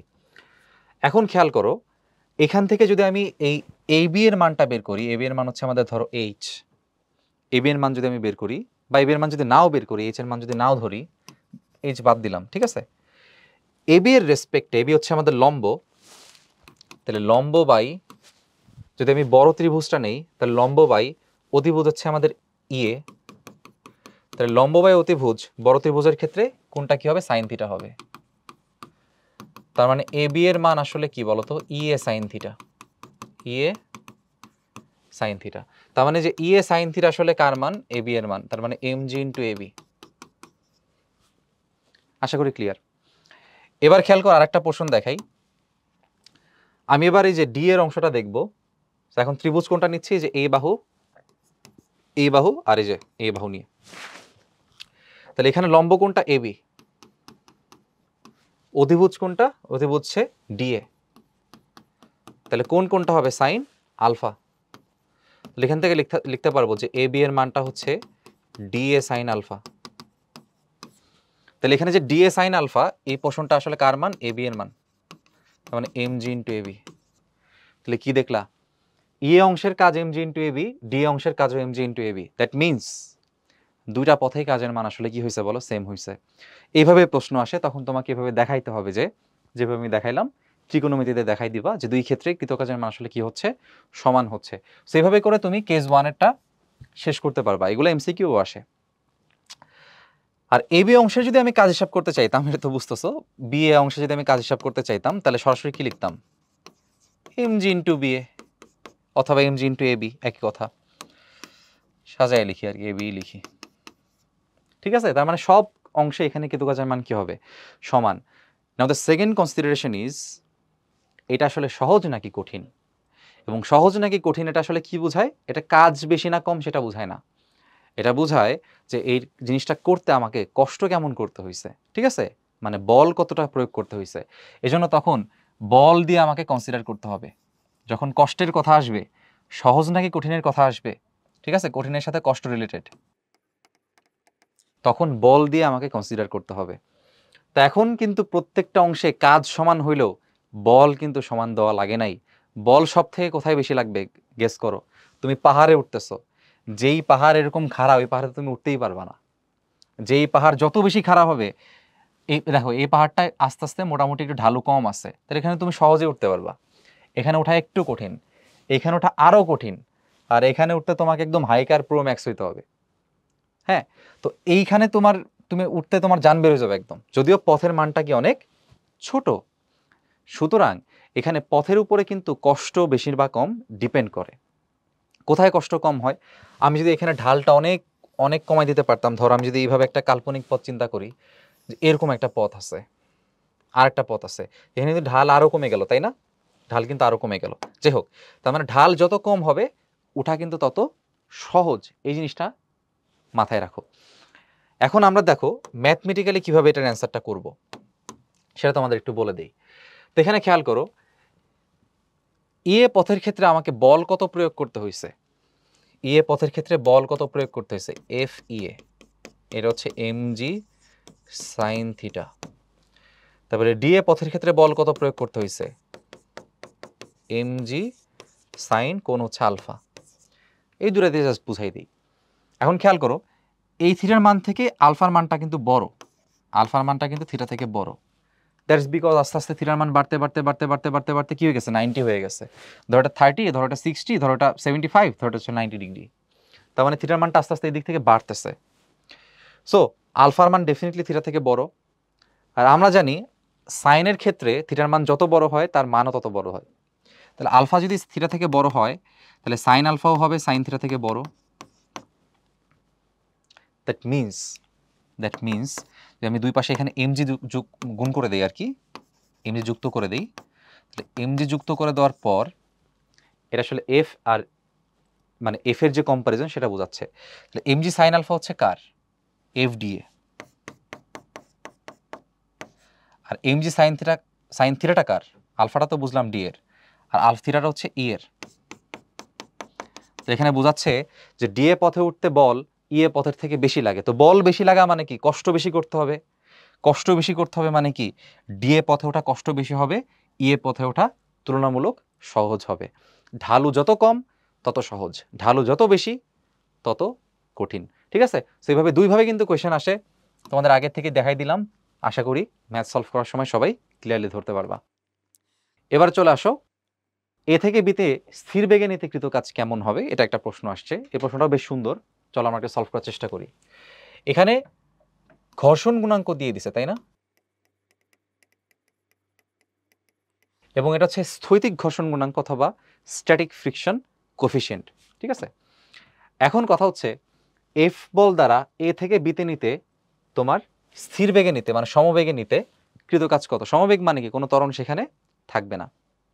এখন তুমি দেখো এ থেকে বিতে তুমি নিচ্ছ, আর তোমার উচ্চতা কত আছে বলো, উচ্চতা আছে হচ্ছে তোমার 10। তাহলে ফার্স্টে তোমাকে এই এ থেকে যে বি আছে, এ থেকে বি এর দৈর্ঘ্যটা প্রথমে তোমাকে নির্ণয় করে নিয়ে আসতে হবে। তাহলে এ থেকে বি এর যে দৈর্ঘ্যটা ওটা আমি ধরলাম হচ্ছে এস। তাহলে লম্ব হচ্ছে 10, অতিভুজ এস হচ্ছে আমি জানি না, এটা 60 হলে এটা অবশ্যই 30 হবে, এটা হবে সাইন 30। এখান থেকে আমরা সহজে বের করতে পারি সাইন 30 মান হচ্ছে হাফ। তাহলে এখান থেকে এস এর মান আসছে 20 মিটার। আশা করি বুঝছি যে এস এর মানটা এখানে আমাদের কত আছে, 20 মিটার আছে। এখন বিষয় হচ্ছে আমি যখন এই বস্তুটাকে আস্তে আস্তে উঠাবো, একটু আগে আমরা বলছিলাম যে বস্তুর উপর সব সময় একটা বল কাজ করবেই করবে, মাস্ট। সেটা কোনো বল দেওয়া হোক আর না হোক, সেটা হচ্ছে কোনটা, এমজি সাইন থিটা। সেটা কত বলছিলাম, এমজি সাইন থিটা। থিটা আমাদের কোনটা, থিটা হচ্ছে আমাদের এইটা। এখন কথা হচ্ছে তুমি যে বল প্রয়োগ করবা, তুমি যে এ থেকে বিতে নিবা বস্তুকে, তাহলে বল প্রয়োগ করছো কোন দিকে, উপরের দিকে। তাহলে আমার প্রয়োগকৃত বলটা আমি ডিরেকশন রাখলাম এখানে কোন দিকে, উপরের দিকে। ওকে, আরেকটা বিষয় খেয়াল করো, প্রশ্নে কিন্তু একজন আছে এখানে, একটা ইম্পোস্টর আছে, কে, ঘর্ষণ গুণাঙ্ক। ঘর্ষণ গুণাঙ্ক দেওয়া মানে এই তলটা অমসৃণ এবং এই তলে কি আছে, ঘর্ষণ আছে, এবং এই তলে ঘর্ষণ আছে। তো ঘর্ষণ বল থাকা মানে, ঘর্ষণ বলটা কোন দিকে কাজ করে, গতির বিপরীত দিকে কাজ করে। তো ঘর্ষণ বলটা কাজ করবে এইদিকে, এটা হবে এফএস। এখন বিষয়টা হচ্ছে তোমাকে তুলতে হবে স্থির বেগে, মানে লব্ধি কোনো বল থাকা যাবে না। তার মানে কি? তার মানে এই বলটা আর এই বলটা পরস্পর কি হইতে হবে? সমান হইতে হবে। সমান হলেই কোনো লব্ধি বল থাকে না। তার মানে তোমার এফ এর যে মানটা হবে, সে এফ এর মানটা এখানে হবে হচ্ছে mg sin 30 প্লাস হচ্ছে fs। এখন ঘর্ষণ বলের মান আমরা নিউটনের বলবিদ্যায় শিখে আসছিলাম, ঘর্ষণ বলের মান হচ্ছে মিউ এস ইন্টু আর। আচ্ছা, তাহলে ঘর্ষণ বলের মান হচ্ছে আমরা জানি মিউ এস ইন্টু আর। আর এর মান কিভাবে হিসাব করতে হয়? আর এর মান হচ্ছে অবিলম্ব প্রতিক্রিয়া। আর এর মান কিভাবে হিসাব করতে হয়? এখান থেকে আমরা দেখছিলাম যে এই বরাবর হচ্ছে আমাদের mg cos থিটা কাজ করে, নিশ্চয়ই মনে আছে। এ বরাবর mg sin থিটা, তার সাথে লম্ব যেটা সেটা হচ্ছে mg cos থিটা। আর এদিক বরাবর হচ্ছে অবিলম্ব প্রতিক্রিয়া, যে তল বরাবর লম্ব উপরের দিকে, এটা হচ্ছে অবিলম্ব প্রতিক্রিয়া। এখন যেহেতু এই তল বরাবর মাত্র এই দুইটা বলই আছে, দ্যাট মিনস এই দুইটা হচ্ছে পরস্পর সমান হবে। দ্যাট মিনস আর এর মানটা আসলে mg cos থিটা। ঠিক আছে, তাহলে আর এর মানটা আমরা বসাবো mg cos থিটা। এখানে মান বসাই দিই, তাহলে একটা হচ্ছে mg sin 30 আর একটা হচ্ছে মিউ এস mg cos 30। থিটার মান যেহেতু 30 ডিগ্রি, তাহলে m হচ্ছে আমাদের কত আছে? 1 আছে, g হচ্ছে 9.8, মিউ এস হচ্ছে আমাদের 0.5, m হচ্ছে 1, g 9.8, cos 30 হচ্ছে √3/2। এখন আমরা মানটা বের করে ফেলি। হ্যাঁ, মানটা কত আসে? তো প্রথমটা আসতেছে 4.9 আর পরেরটা আসতেছে হচ্ছে 4.9 এর সাথে √3/2। আমি 9.8 এর সাথে একবারে হাফটাকে গুণ করে ফেলছি আর কি। এখানে মান আসবে আমাদের 9.14 নিউটন। সেখানে আমরা ফোর্সের মানটা বের করলাম মাত্র। হ্যাঁ, যে ফোর্সের মানটা স্থির বেগে তুলতে এতটুকু দিতে হবে। তো এখন কি আমাকে বের করতে হবে কৃতকাজ কত? তাহলে কৃতকাজ কিভাবে সলভ করবে বলো তো? কৃতকাজ হবে, দেখো ফোর্স তুমি কোন দিকে দিচ্ছ ভাই? এদিকে। আর তোমার যে সরণটা হচ্ছে সেই সরণও কোন দিকে বলো? সরণও কিন্তু উপর দিকেই। সরণও কিন্তু তোমার কোন দিকে হচ্ছে? উপর দিকে হচ্ছে। তাহলে বলও দিচ্ছ যেদিকে, সরণও দিচ্ছ একই দিকে, তার মানে মধ্যবর্তী কোণ আসলে কত ডিগ্রি? 0 ডিগ্রি। তার মানে তুমি ইজিলি এখানে লিখতে পারো এফএস। cos 0 ডিগ্রি মান হচ্ছে 1, এটা না লিখলেও চলে। এফ এর মান হচ্ছে আমাদের কত? 9.14 আর এস এর মান হচ্ছে আমাদের 20। সো আমরা যদি মাল্টিপ্লাই করে দেই, ভ্যালু আসতেছে 182.87 জুল। 182.87, হ্যাঁ, জুল। এটা হচ্ছে আমাদের পারফেক্ট অ্যান্সার। আচ্ছা, ঠিক আছে। এবারে আমরা আরেকটা প্রশ্ন দেখব। ভূমির সাথে থিটা কোণে আনত একটি মসৃণ তলের শীর্ষদেশ হতে এম ভরের একটি বস্তু অভিকর্ষের টানে তল বরাবর চলে টি সেকেন্ডে ভূমিতে আসে, তাহলে কৃতকাজ কত হবে? এখান থেকে একটা সুন্দর জিনিস তোমাদের ইনফরমেশন আমি দিতে চাই। যদিও আমি তোমাদের বলছিলাম যেখানে প্রত্যেকটা অংশে টেনে তুলতে কৃতকাজের মান সমান, সেটা সত্যি। কেস টু বলছিলাম সহজ নেই কঠিন। তো বলছিলাম যত ঢালু হবে, যত বেশি খাড়া হবে ঢালুটা, তত বেশি কষ্ট হবে। আর যত বেশি তোমার এই জিনিসটা স্লোপটা যত কমবে, তত তোমার জন্য সহজ হবে। আরেকটা বিষয় মনে রাখবা, সময়ের ক্ষেত্রে কিন্তু এখানে প্রত্যেক ক্ষেত্রে আলাদা আলাদা সময় লাগবে। এটা খুবই একটা স্ট্রং বেসিক। প্রত্যেকটা ক্ষেত্রে আলাদা আলাদা কী লাগবে? সময় লাগবে। সময়ের মানটা 3 ক্ষেত্রে সেম সেম লাগবে না, শুধুমাত্র শক্তি সেম হবে, বাদ বাকি সবাই আলাদা থাকবে। এখন চলে আসো, এখানে টি সেকেন্ডে যে সময়টা আছে সেই সময়টা কার রেসপেক্টে বলছে সেটা দেখতে হবে। কারণ আমি বলছি সময়টা কি লাগে? আলাদা লাগে। তাহলে এখানে আমি যদি একটা আনত এঁকে ফেলি, ধরো আমি এখানে একটা আনত তল এঁকে ফেললাম, এটা হচ্ছে আমাদের সেই আনত তল। এখন আমার একটা বস্তু ধরো আছে, এখানে একটা বস্তু আছে, তাহলে ভূমির সাথে থিটা কোণে আনত মসৃণ তল। মসৃণ তল মানে সেখানে কোনো ঘর্ষণ নাই, ঘর্ষণ নাই। শীর্ষদেশ থেকে এম ভরের একটি বস্তু অভিকর্ষের টানে, তাহলে এই বস্তুর ভর হচ্ছে এম, অভিকর্ষের টানে তল বরাবর চলে, তো এই তল বরাবর সে চলছে টি সেকেন্ডে, সে ভূমিতে আসে, মানে সে যখন এখানে আসছে এখানে সময় গেছে কতটুকু? টি। খুব ইম্পর্টেন্ট জিনিস। যদি আমাকে বলতো এইখান থেকে এখানে পৌঁছাইতে টি লাগছে, সেই সময়টা আর এখান থেকে এখানে পৌঁছাতে যে সময়টা, এই দুটা সময় কখনোই সেম হবে না। মনে রাখো, এখানে যদি T1 হয়, এখানে যদি T2 হয়, এখানে যদি T3 হয়, এখানে যদি T4 হয়, কেউ সমান হবে না। হ্যাঁ, কেউ সমান হবে না। কিন্তু কাজ সমান হবে, হুইচ ইজ ট্রু। প্রত্যেক ক্ষেত্রে আমি যদি W1 W2 W3 W4 বলি, প্রত্যেক ক্ষেত্রে কাজ সমান হবে। আবার বল সমান হবে না, ঠিক আছে, বল সমান হবে না। আমি তিনটা এখানে তাহলে তিনটা কনসিডারেশন এখানে লিখে রাখি, বল সমান হবে না। তাহলে বল এবং সময় সমান হয় না, কিন্তু কাজটা কি হয় বলো তো, সমান হয়।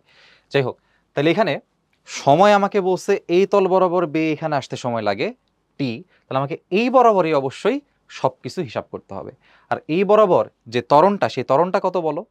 আমি তোমাদের বলছিলাম যে এই বরাবর সবসময় এমজি সাইন থিটা কাজ করে, সেটা তো অবশ্যই, কিন্তু এমজি সাইন থিটা কি একটা বল। তাহলে এমজি সাইন থিটা যদি বল হয়, বল কিভাবে আসে? বল আসে হচ্ছে ভর গুণ ত্বরণ। তাহলে ভর হচ্ছে আমাদের এম, তাহলে এম এর সাথে যতটুকু অংশ আছে এতটুকুই তো আমার ত্বরণ, তাই না? এতটুকুই তো আমার ত্বরণ, ঢাল বরাবর ত্বরণ হচ্ছে আমার জি সাইন থিটা। বুঝতে পারছি? আচ্ছা, এখন তাহলে এইখানে যখন বস্তুটা ছিল, এখানে বস্তু থাকার অবস্থায় কিভাবে ছিল? স্থির ছিল। তাই ধরলাম এখানে বস্তুটা ছিল হচ্ছে স্থির, মানে আদিবেগ ছিল 0। আচ্ছা, এখান থেকে এখানে আসতে তার সময় লাগছে টি। আর কতটুকু তার দৈর্ঘ্য, সেই সরণের মানটা কিন্তু আমরা জানি না। কাজ বের করতে গেলে আমাদের কি লাগে? কাজ বের করতে গেলে আমাদের এস এর মানটা কিন্তু লাগে। এখন এস এর মানটা কত, এসটা আমাকে বের করতে হবে। তো চলো এসটাকে বের করি। তো এস হচ্ছে আমরা জানি ইউটি প্লাস হাফ এটি স্কোয়ার। এখন আদিবেগ 0 দেখে এই পার্টটা 0 হয়ে যাচ্ছে, হাফ এ। ত্বরণ এখানে কত? ত্বরণ হচ্ছে এখানে জি সাইন থিটা। তাহলে ত্বরণ হচ্ছে আমাদের জি sine theta into T square. So S এর মানটা হচ্ছে আমরা জি দিয়ে সাইন থিটা দিয়ে টি স্কোয়ার দিয়ে ডিফাইন করতেছি। এখন বলতে পারো যে ভাই এটা কেমনে রাখতেছেন, মান বসান। তো মান তো নাই। এখন বলতে পারো যে ভাই তাহলে এস রাখতেন, এস রাখতে পারবো না। কোয়েশ্চেনে কোথাও এস বলে নাই, কিন্তু কোয়েশ্চেনে খেয়াল করো টি বলে দিছে, এই যে টি বলে দিছে। কোয়েশ্চেনে থিটা বলে দিছে, এই যে দেখো থিটা বলে দিছে। আর জি এর কথা বলা লাগে না, জি তো সবসময় থাকে। সুতরাং প্রশ্নে যা বলবে সেগুলো দিয়েই সবসময় অ্যান্সার দেওয়ার চেষ্টা করতে হয়। তাহলে এস এর মান আমরা কিন্তু বের করে ফেলছি। এখন কি লাগবে? এফ লাগবে তো। আচ্ছা, এই বরাবর আমি বলছি যখন এই বরাবর কেউ চলে তখন অভিকর্ষের টানে এসে আসলে কতটুকু বল ফিল করে, অভিকর্ষজ বল। এবং সেই অভিকর্ষজ বলটাই কিন্তু তোমার এমজি সাইন থিটা। অভিকর্ষজ বলটাই হচ্ছে তোমার এমজি সাইন থিটা। তাহলে এমজি সাইন থিটা হচ্ছে তোমার এফ। তাহলে এখানে এফ এর বদলে আমি কত বসাবো? এমজি সাইন থিটা, এটা হচ্ছে আমার এফ এর মান। ঠিক আছে, এটা হচ্ছে আমার এফ এর মান। কালার আলাদা করে লিখি তাহলে বুঝতে পারবো ক্লিয়ারলি। এস এর মানটা এবার আমি বসাবো। এস এর মানটা হচ্ছে হাফ জি সাইন থিটা টি স্কোয়ার। এবার আসি থিটা। এইখানের যে থিটাটা, এই থিটাটা আসলে কে বলো? এই থিটা হচ্ছে এফ এবং এস এর মধ্যবর্তী কোণ। এফ এবং এস এর মধ্যবর্তী কোণ। খেয়াল করো এস আসলে কোনটা? এস হচ্ছে কতটুকু সরণ। সরণ হয়েছে কোথায়? এইখান থেকে এখানে সরণ হয়েছে। বল কোনটা? এটা হচ্ছে আমাদের বল। এদিকে সে বল কাজ করতেছে কত? MG sine theta. তাহলে দেখো বল এবং সরণের মধ্যবর্তী কোণ আসলে কি? 0 ডিগ্রি। তার কারণ কি? বলও যেদিক কাজ করে সরণও একই দিকে কাজ করে। এজন্য এখানে এফ এস কস 0 ডিগ্রি হবে। আর কস 0 ডিগ্রির মান তোমরা নিশ্চয়ই জানো 1। না বসালেও চলে। তাহলে অ্যান্সার আমরা কিন্তু শেষ, অ্যান্সার পেয়ে গেছি। অ্যান্সার হবে হাফ এম জি স্কোয়ার হয়ে যাবে, সাইন স্কোয়ার হয়ে যাবে, টি স্কোয়ার হয়ে যাবে। সো এটা হচ্ছে আমাদের ফাইনালি কৃত কাজ। আর প্রশ্ন যদি সুন্দরভাবে মান দেওয়া থাকতো সব কিছুর, এম না বলে যদি আমাকে বলতো 2 কেজি, থিটা না বলে যদি বলতো 30 ডিগ্রি, টি এর মান যদি বলতো 10 সেকেন্ড, তাহলে এখানে মান বসাইলে একটা সুন্দর কাজের মান আমাদের চলে আসতো। তাহলে যেহেতু সবগুলো সেকেন্ড, এই যে এম ভর বলছে, এখানে কোনো কেজি বলে নাই, তাহলে আমি শিওর না যে এমটা আসলে কিসে বলছে। তো এত কাজের এটা হচ্ছে কি লিখে দিব? একক লিখে দিব। এত একক। যদি আমি দেখতাম যে এম ভরটা হচ্ছে কেজিতে বোঝাইছে, সেই ক্ষেত্রে আমি 100% এখানে জুল লিখে দিতে পারতাম। যেহেতু এখানে সেটা করে নাই, জুল না লিখে একক লেখাটা সেফ। ঠিক আছে, ওকে। এখন দেখা যাক রাজশাহী বোর্ডের একটা কোয়েশ্চেন। 80 কেজি ভরের একজন লোক 20 কেজি ভরের একটি বোঝা মাথায় নিয়ে 40 মিটার দৈর্ঘ্যের মই বেয়ে একটি দালানের ছাদে উঠল। মইটি অনুভূমিকের সাথে 40 ডিগ্রি কোণ উৎপন্ন করে দালানের ছাদে লাগানো ছিল। তো লোকটি কর্তৃক কৃত কাজ নির্ণয় করো। তাহলে আমরা ফার্স্ট একটা আনন্দতল চিন্তা করি আগে। কত ডিগ্রি এখানে বলছে? 40 ডিগ্রি বলছে। আচ্ছা, তো আমি ধরলাম যে এখানে হচ্ছে আমাদের সেই 40 ডিগ্রি অ্যাঙ্গেল। তো 80 কেজি ভরের ব্যক্তি 20 কেজি ভরের বোঝা মাথায় নিছে, এই যে ব্যক্তি 20 কেজি, তাইলে বলো 80 কেজি হচ্ছে ব্যক্তির ভর, 20 কেজি হচ্ছে বোঝার ভর, তাহলে মোট বোঝার ভর সহ ব্যক্তির ভর কত হইল? 100 কেজি। মোট ভর হইল 100 কেজি। আচ্ছা, এখন 40 মিটার দৈর্ঘ্যের মই, তাহলে মইয়ের দৈর্ঘ্য কত বলছে? 40 মিটার, তাহলে এস এর মানটা বলছে হচ্ছে 40 মিটার। মইটি অনুভূমিকের সাথে 40 ডিগ্রি কোণ, যেটা আমরা এখানে আঁকছি। লোকটি কর্তৃক কৃত কাজ কত? এখন লোকটি যখন উঠছে সে কিন্তু বোঝা মাথায় নিয়ে তারপর নিজের ভর সহ উঠছে, ঠিক আছে, নিজের ভর সহ উঠছে। তাই লোকের কৃত কাজ যদি আমি এখানে বের করতে চাই, তাহলে আমাকে কি করতে হবে? এফএস কজ মধ্যবর্তী কোণ বসাইতে হবে। তো আমরা আগেই বলছিলাম যে কিভাবে হিসাব করতে হয়। যখন এই ব্যক্তিটা আস্তে আস্তে উপরের দিকে উঠবে তখন তাকে কত বল প্রয়োগ করতে হয় জানো? বলছিলাম mg sin থিটা প্রয়োগ করতে হয়। আর স্মরণের দিকও কোন দিকে বলো তো? স্মরণের দিকও একই দিকে, সে উপরের দিকে উঠতেছে, তাহলে স্মরণের দিকও একই দিকে। তাহলে স্মরণের বল একই দিকে কাজ করলে মধ্যবর্তী কোণ কত ডিগ্রি হয়? 0 ডিগ্রি হয়। তাহলে আমি যে বলছিলাম যে এফ এর মান হচ্ছে mg sin থিটা আর এস এর মান তো এস, একবারে চাইলেও লিখতে পারো, সমস্যা নাই, একটু ভেঙে দেখাইলাম। তাহলে এখানে এম এর মান হচ্ছে 100, জি এর মান 9.8, সাইন 40 ডিগ্রি ইন্টু হচ্ছে 40। অ্যান্সার কত আসে আমরা একটু দেখি চলো। 9.8 ইন্টু 100 ইন্টু 40 ইন্টু সাইন 40। তো এখানে আমাদের অ্যান্সার আসবে হচ্ছে 25197 ডেসিমাল 2743, এত জুল। অলরাইট, সো লোকটি কর্তৃক কৃত কাজ আমরা বের করে ফেলছি এখানে। এখন যদি আমরা পরবর্তী কোয়েশ্চেন দেখি, রাজশাহী বোর্ডে আসছিল এটা, মইটির দৈর্ঘ্য 60 মিটার হলে অনুভূমিকের সাথে কত কোণ স্থাপন করলে একই পরিমাণ কাজ সম্পাদিত হবে? তার মানে কাজের মান ওরা কি রাখতে বলছে বলো? সেম, কাজের মান সেম রাখতে বলছে। তার মানে কাজের মান কত হইতে হবে? কাজের মান হইতে হবে আগের মতোই 25197 ডেসিমাল 2743, এটাই হইতে হবে। তাহলে চেঞ্জ কাকে করতে হবে দেখো, কত কোণে স্থাপন করলে, মানে থিটার নতুন মান চাইছে, ঠিক আছে। তাহলে আমরা জানি যে এই ডব্লিউ যেটা কাজ হচ্ছে আমরা দেখছিলাম mg sin theta dot S, এটা করলেই হবে। কিন্তু এখন আমি কোণের মানটা জানি না, এবার mg sin থিটা আমি ধরলাম এটা হচ্ছে থিটা প্রাইম, যেটা জানি না, থিটা প্রাইম এস। এবার আমি সবকিছুর মান বসাই দিব। তাহলে এখানে সাইন থিটা প্রাইমের মানটা দেখি কত আসে, 25197 ডেসিমাল 243। এম এর মান হচ্ছে আমাদের 100 আমরা জানতাম, এস হচ্ছে জি হচ্ছে 9.8, আর এস ছিল হচ্ছে আমাদের কত? 40 ছিল, এস ছিল আমাদের 40। তো আমরা একটু দেখি এখানে অ্যান্সারটা কত আসে। Answer divided by 9.8 into 100 into 40, যা আসছে এটাকে আবার সাইন ইনভার্স করতে হবে। তাহলে থিটা হচ্ছে, এটার ভ্যালু আসছে 0.6427, এটাকে সাইন ইনভার্স যদি আমরা করে দেই, আমাদের থিটা প্রাইমের যে ভ্যালুটা, আচ্ছা মইটির দৈর্ঘ্য কিন্তু 60 মিটার রাখতে বলছিল, তো দৈর্ঘ্যটা আমরা একটু ভুল করছি, দৈর্ঘ্যটা এখানে 60 ধরে অঙ্ক করতে হবে। দৈর্ঘ্যটা কিন্তু এস আর নাই, দৈর্ঘ্য চেঞ্জ করতে বলছে, এস প্রাইম ধরতে হবে। তো একটু ঠিক করে ফেলি, তাহলে আমরা 60 ধরতে হবে। আচ্ছা 60 ধরলে এখানে আমাদের আসবে হচ্ছে 25197 ডেসিমাল 243 100 ইন্টু 9.8 ইন্টু 60, 0.42 আসে, এখানে একটু মানটা ছোট হবে। তাহলে আমাদের অ্যাঙ্গেলটা একটু ছোট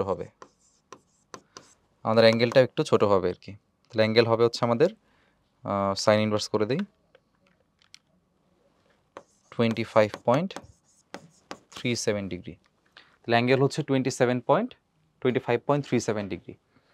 এখন বলছে একই পরিমাণ কাজ সম্পাদিত হবে, এটা তো বলছি আমরা যে কোণ পরিবর্তন করলে কাজ চেঞ্জ হয় না। আসলে বিষয়টা হচ্ছে এক্ষেত্রে কোনো সুবিধা পাওয়া যাবে কিনা, এই যে সুবিধা পাওয়া যাবে কিনা মানে আমার কি এখন কাজ করতে কষ্ট হবে নাকি আমি ইজিলি কাজ করতে পারবো? তাহলে আগে আমার কোণ ছিল কত? আগে আমার কোণ ছিল হচ্ছে, পূর্বে আমার কোণ ছিল হচ্ছে 40 ডিগ্রি। তাহলে পূর্বে আমার বল কতটুকু দেওয়া লাগতো বলো? পূর্বে আমার বল দেওয়া লাগতো, আমি আগের বলের মান ধরলাম হচ্ছে কত, mg sin 40। এই যে চিত্র দেখো, বল কতটুকু প্রয়োগ করতে হয়, mg sin থিটা। থিটা হচ্ছে কত কোণে সেটা আসলে আনতভাবে আসছে। তাহলে কত বল পূর্বে প্রয়োগ করতে হয়েছে, mg sin 40। তাহলে mg sin 40 এর মান, sin 40 এর মান আসলে কত? sin 40 এর মান হচ্ছে 0.64। mg-র মান আমি আর বসাবো না, জাস্ট mg-কে mg-র মতো রাখলাম। mg তো থাকবেই, mg তো ফিক্সড আর কি। আর পরে থিটা প্রাইমের মান আমরা পাইছি 25.37। তাহলে এফ প্রাইম, পরে যে বলের মানটা, সেই বলের মানটা আমরা একটু বের করে দেখি। তাহলে এখন আমাদের কি করতে হবে, সাইন 25.37 এটার ভ্যালু কত আসে?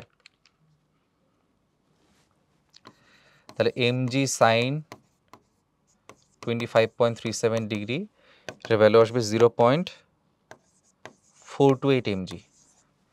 এখন তোমরা বলো কোনটা আসলে বড় বল, কোন বলের মান আসলে সবচেয়ে বড় এখানে, 0.428 নাকি 0.64? নিশ্চয়ই বুঝতেছো এখানে 0.64 হচ্ছে বড় বল। তো যেখানে বল বেশি লাগে সেখানে তো কষ্ট বেশি করতে হয়, তাই না? তাহলে পূর্বে বেশি বল লাগতো মানে পূর্বে কষ্ট বেশি হইতো, আর পরে কোনটা কমায় ফেলার ফলে বলের মানটা কমে গেছে, আর বলের মান কমে গেলে কষ্ট কম হবে। তাহলে বলছে কোনো সুবিধা পাওয়া যাবে কি না? তাহলে পরে যেহেতু বল কম লাগে, তাহলে আমরা বলবো যে যেহেতু F prime is less than F, সুতরাং পরে বল কি লাগে, কম লাগে। তো বল যদি কম লাগে তার মানে কি সুবিধা পাওয়া কি যাবে? অ্যান্সার হচ্ছে হ্যাঁ, সুবিধা পাওয়া যাবে। কারণ কি, অল্প বলেই তুমি এখন একই কাজ করতে পারবা। আমরা কিন্তু কাজের মান চেঞ্জ করি নাই, কাজের মান একই রাখছি, কিন্তু বলটা কি লাগতেছে, কম লাগতেছে, এই জন্য সুবিধা পাওয়া যাবে। প্রশ্ন যদি বলতো যে সহজ হবে না কঠিন হবে, আমরা অ্যান্সার দিতাম সহজ হবে। ঠিক আছে, ওকে। সো এর মাধ্যমে আমাদের আসলে এই লেকচারটা শেষ হয়ে গেল। তো আশা করি আমরা নেক্সট লেকচারে স্প্রিং বল দ্বারা যে আলোচনাটা আছে সেই স্প্রিং বল দ্বারা কৃত কাজের বিস্তারিত দেখব। টিল দেন, খোদা হাফেজ।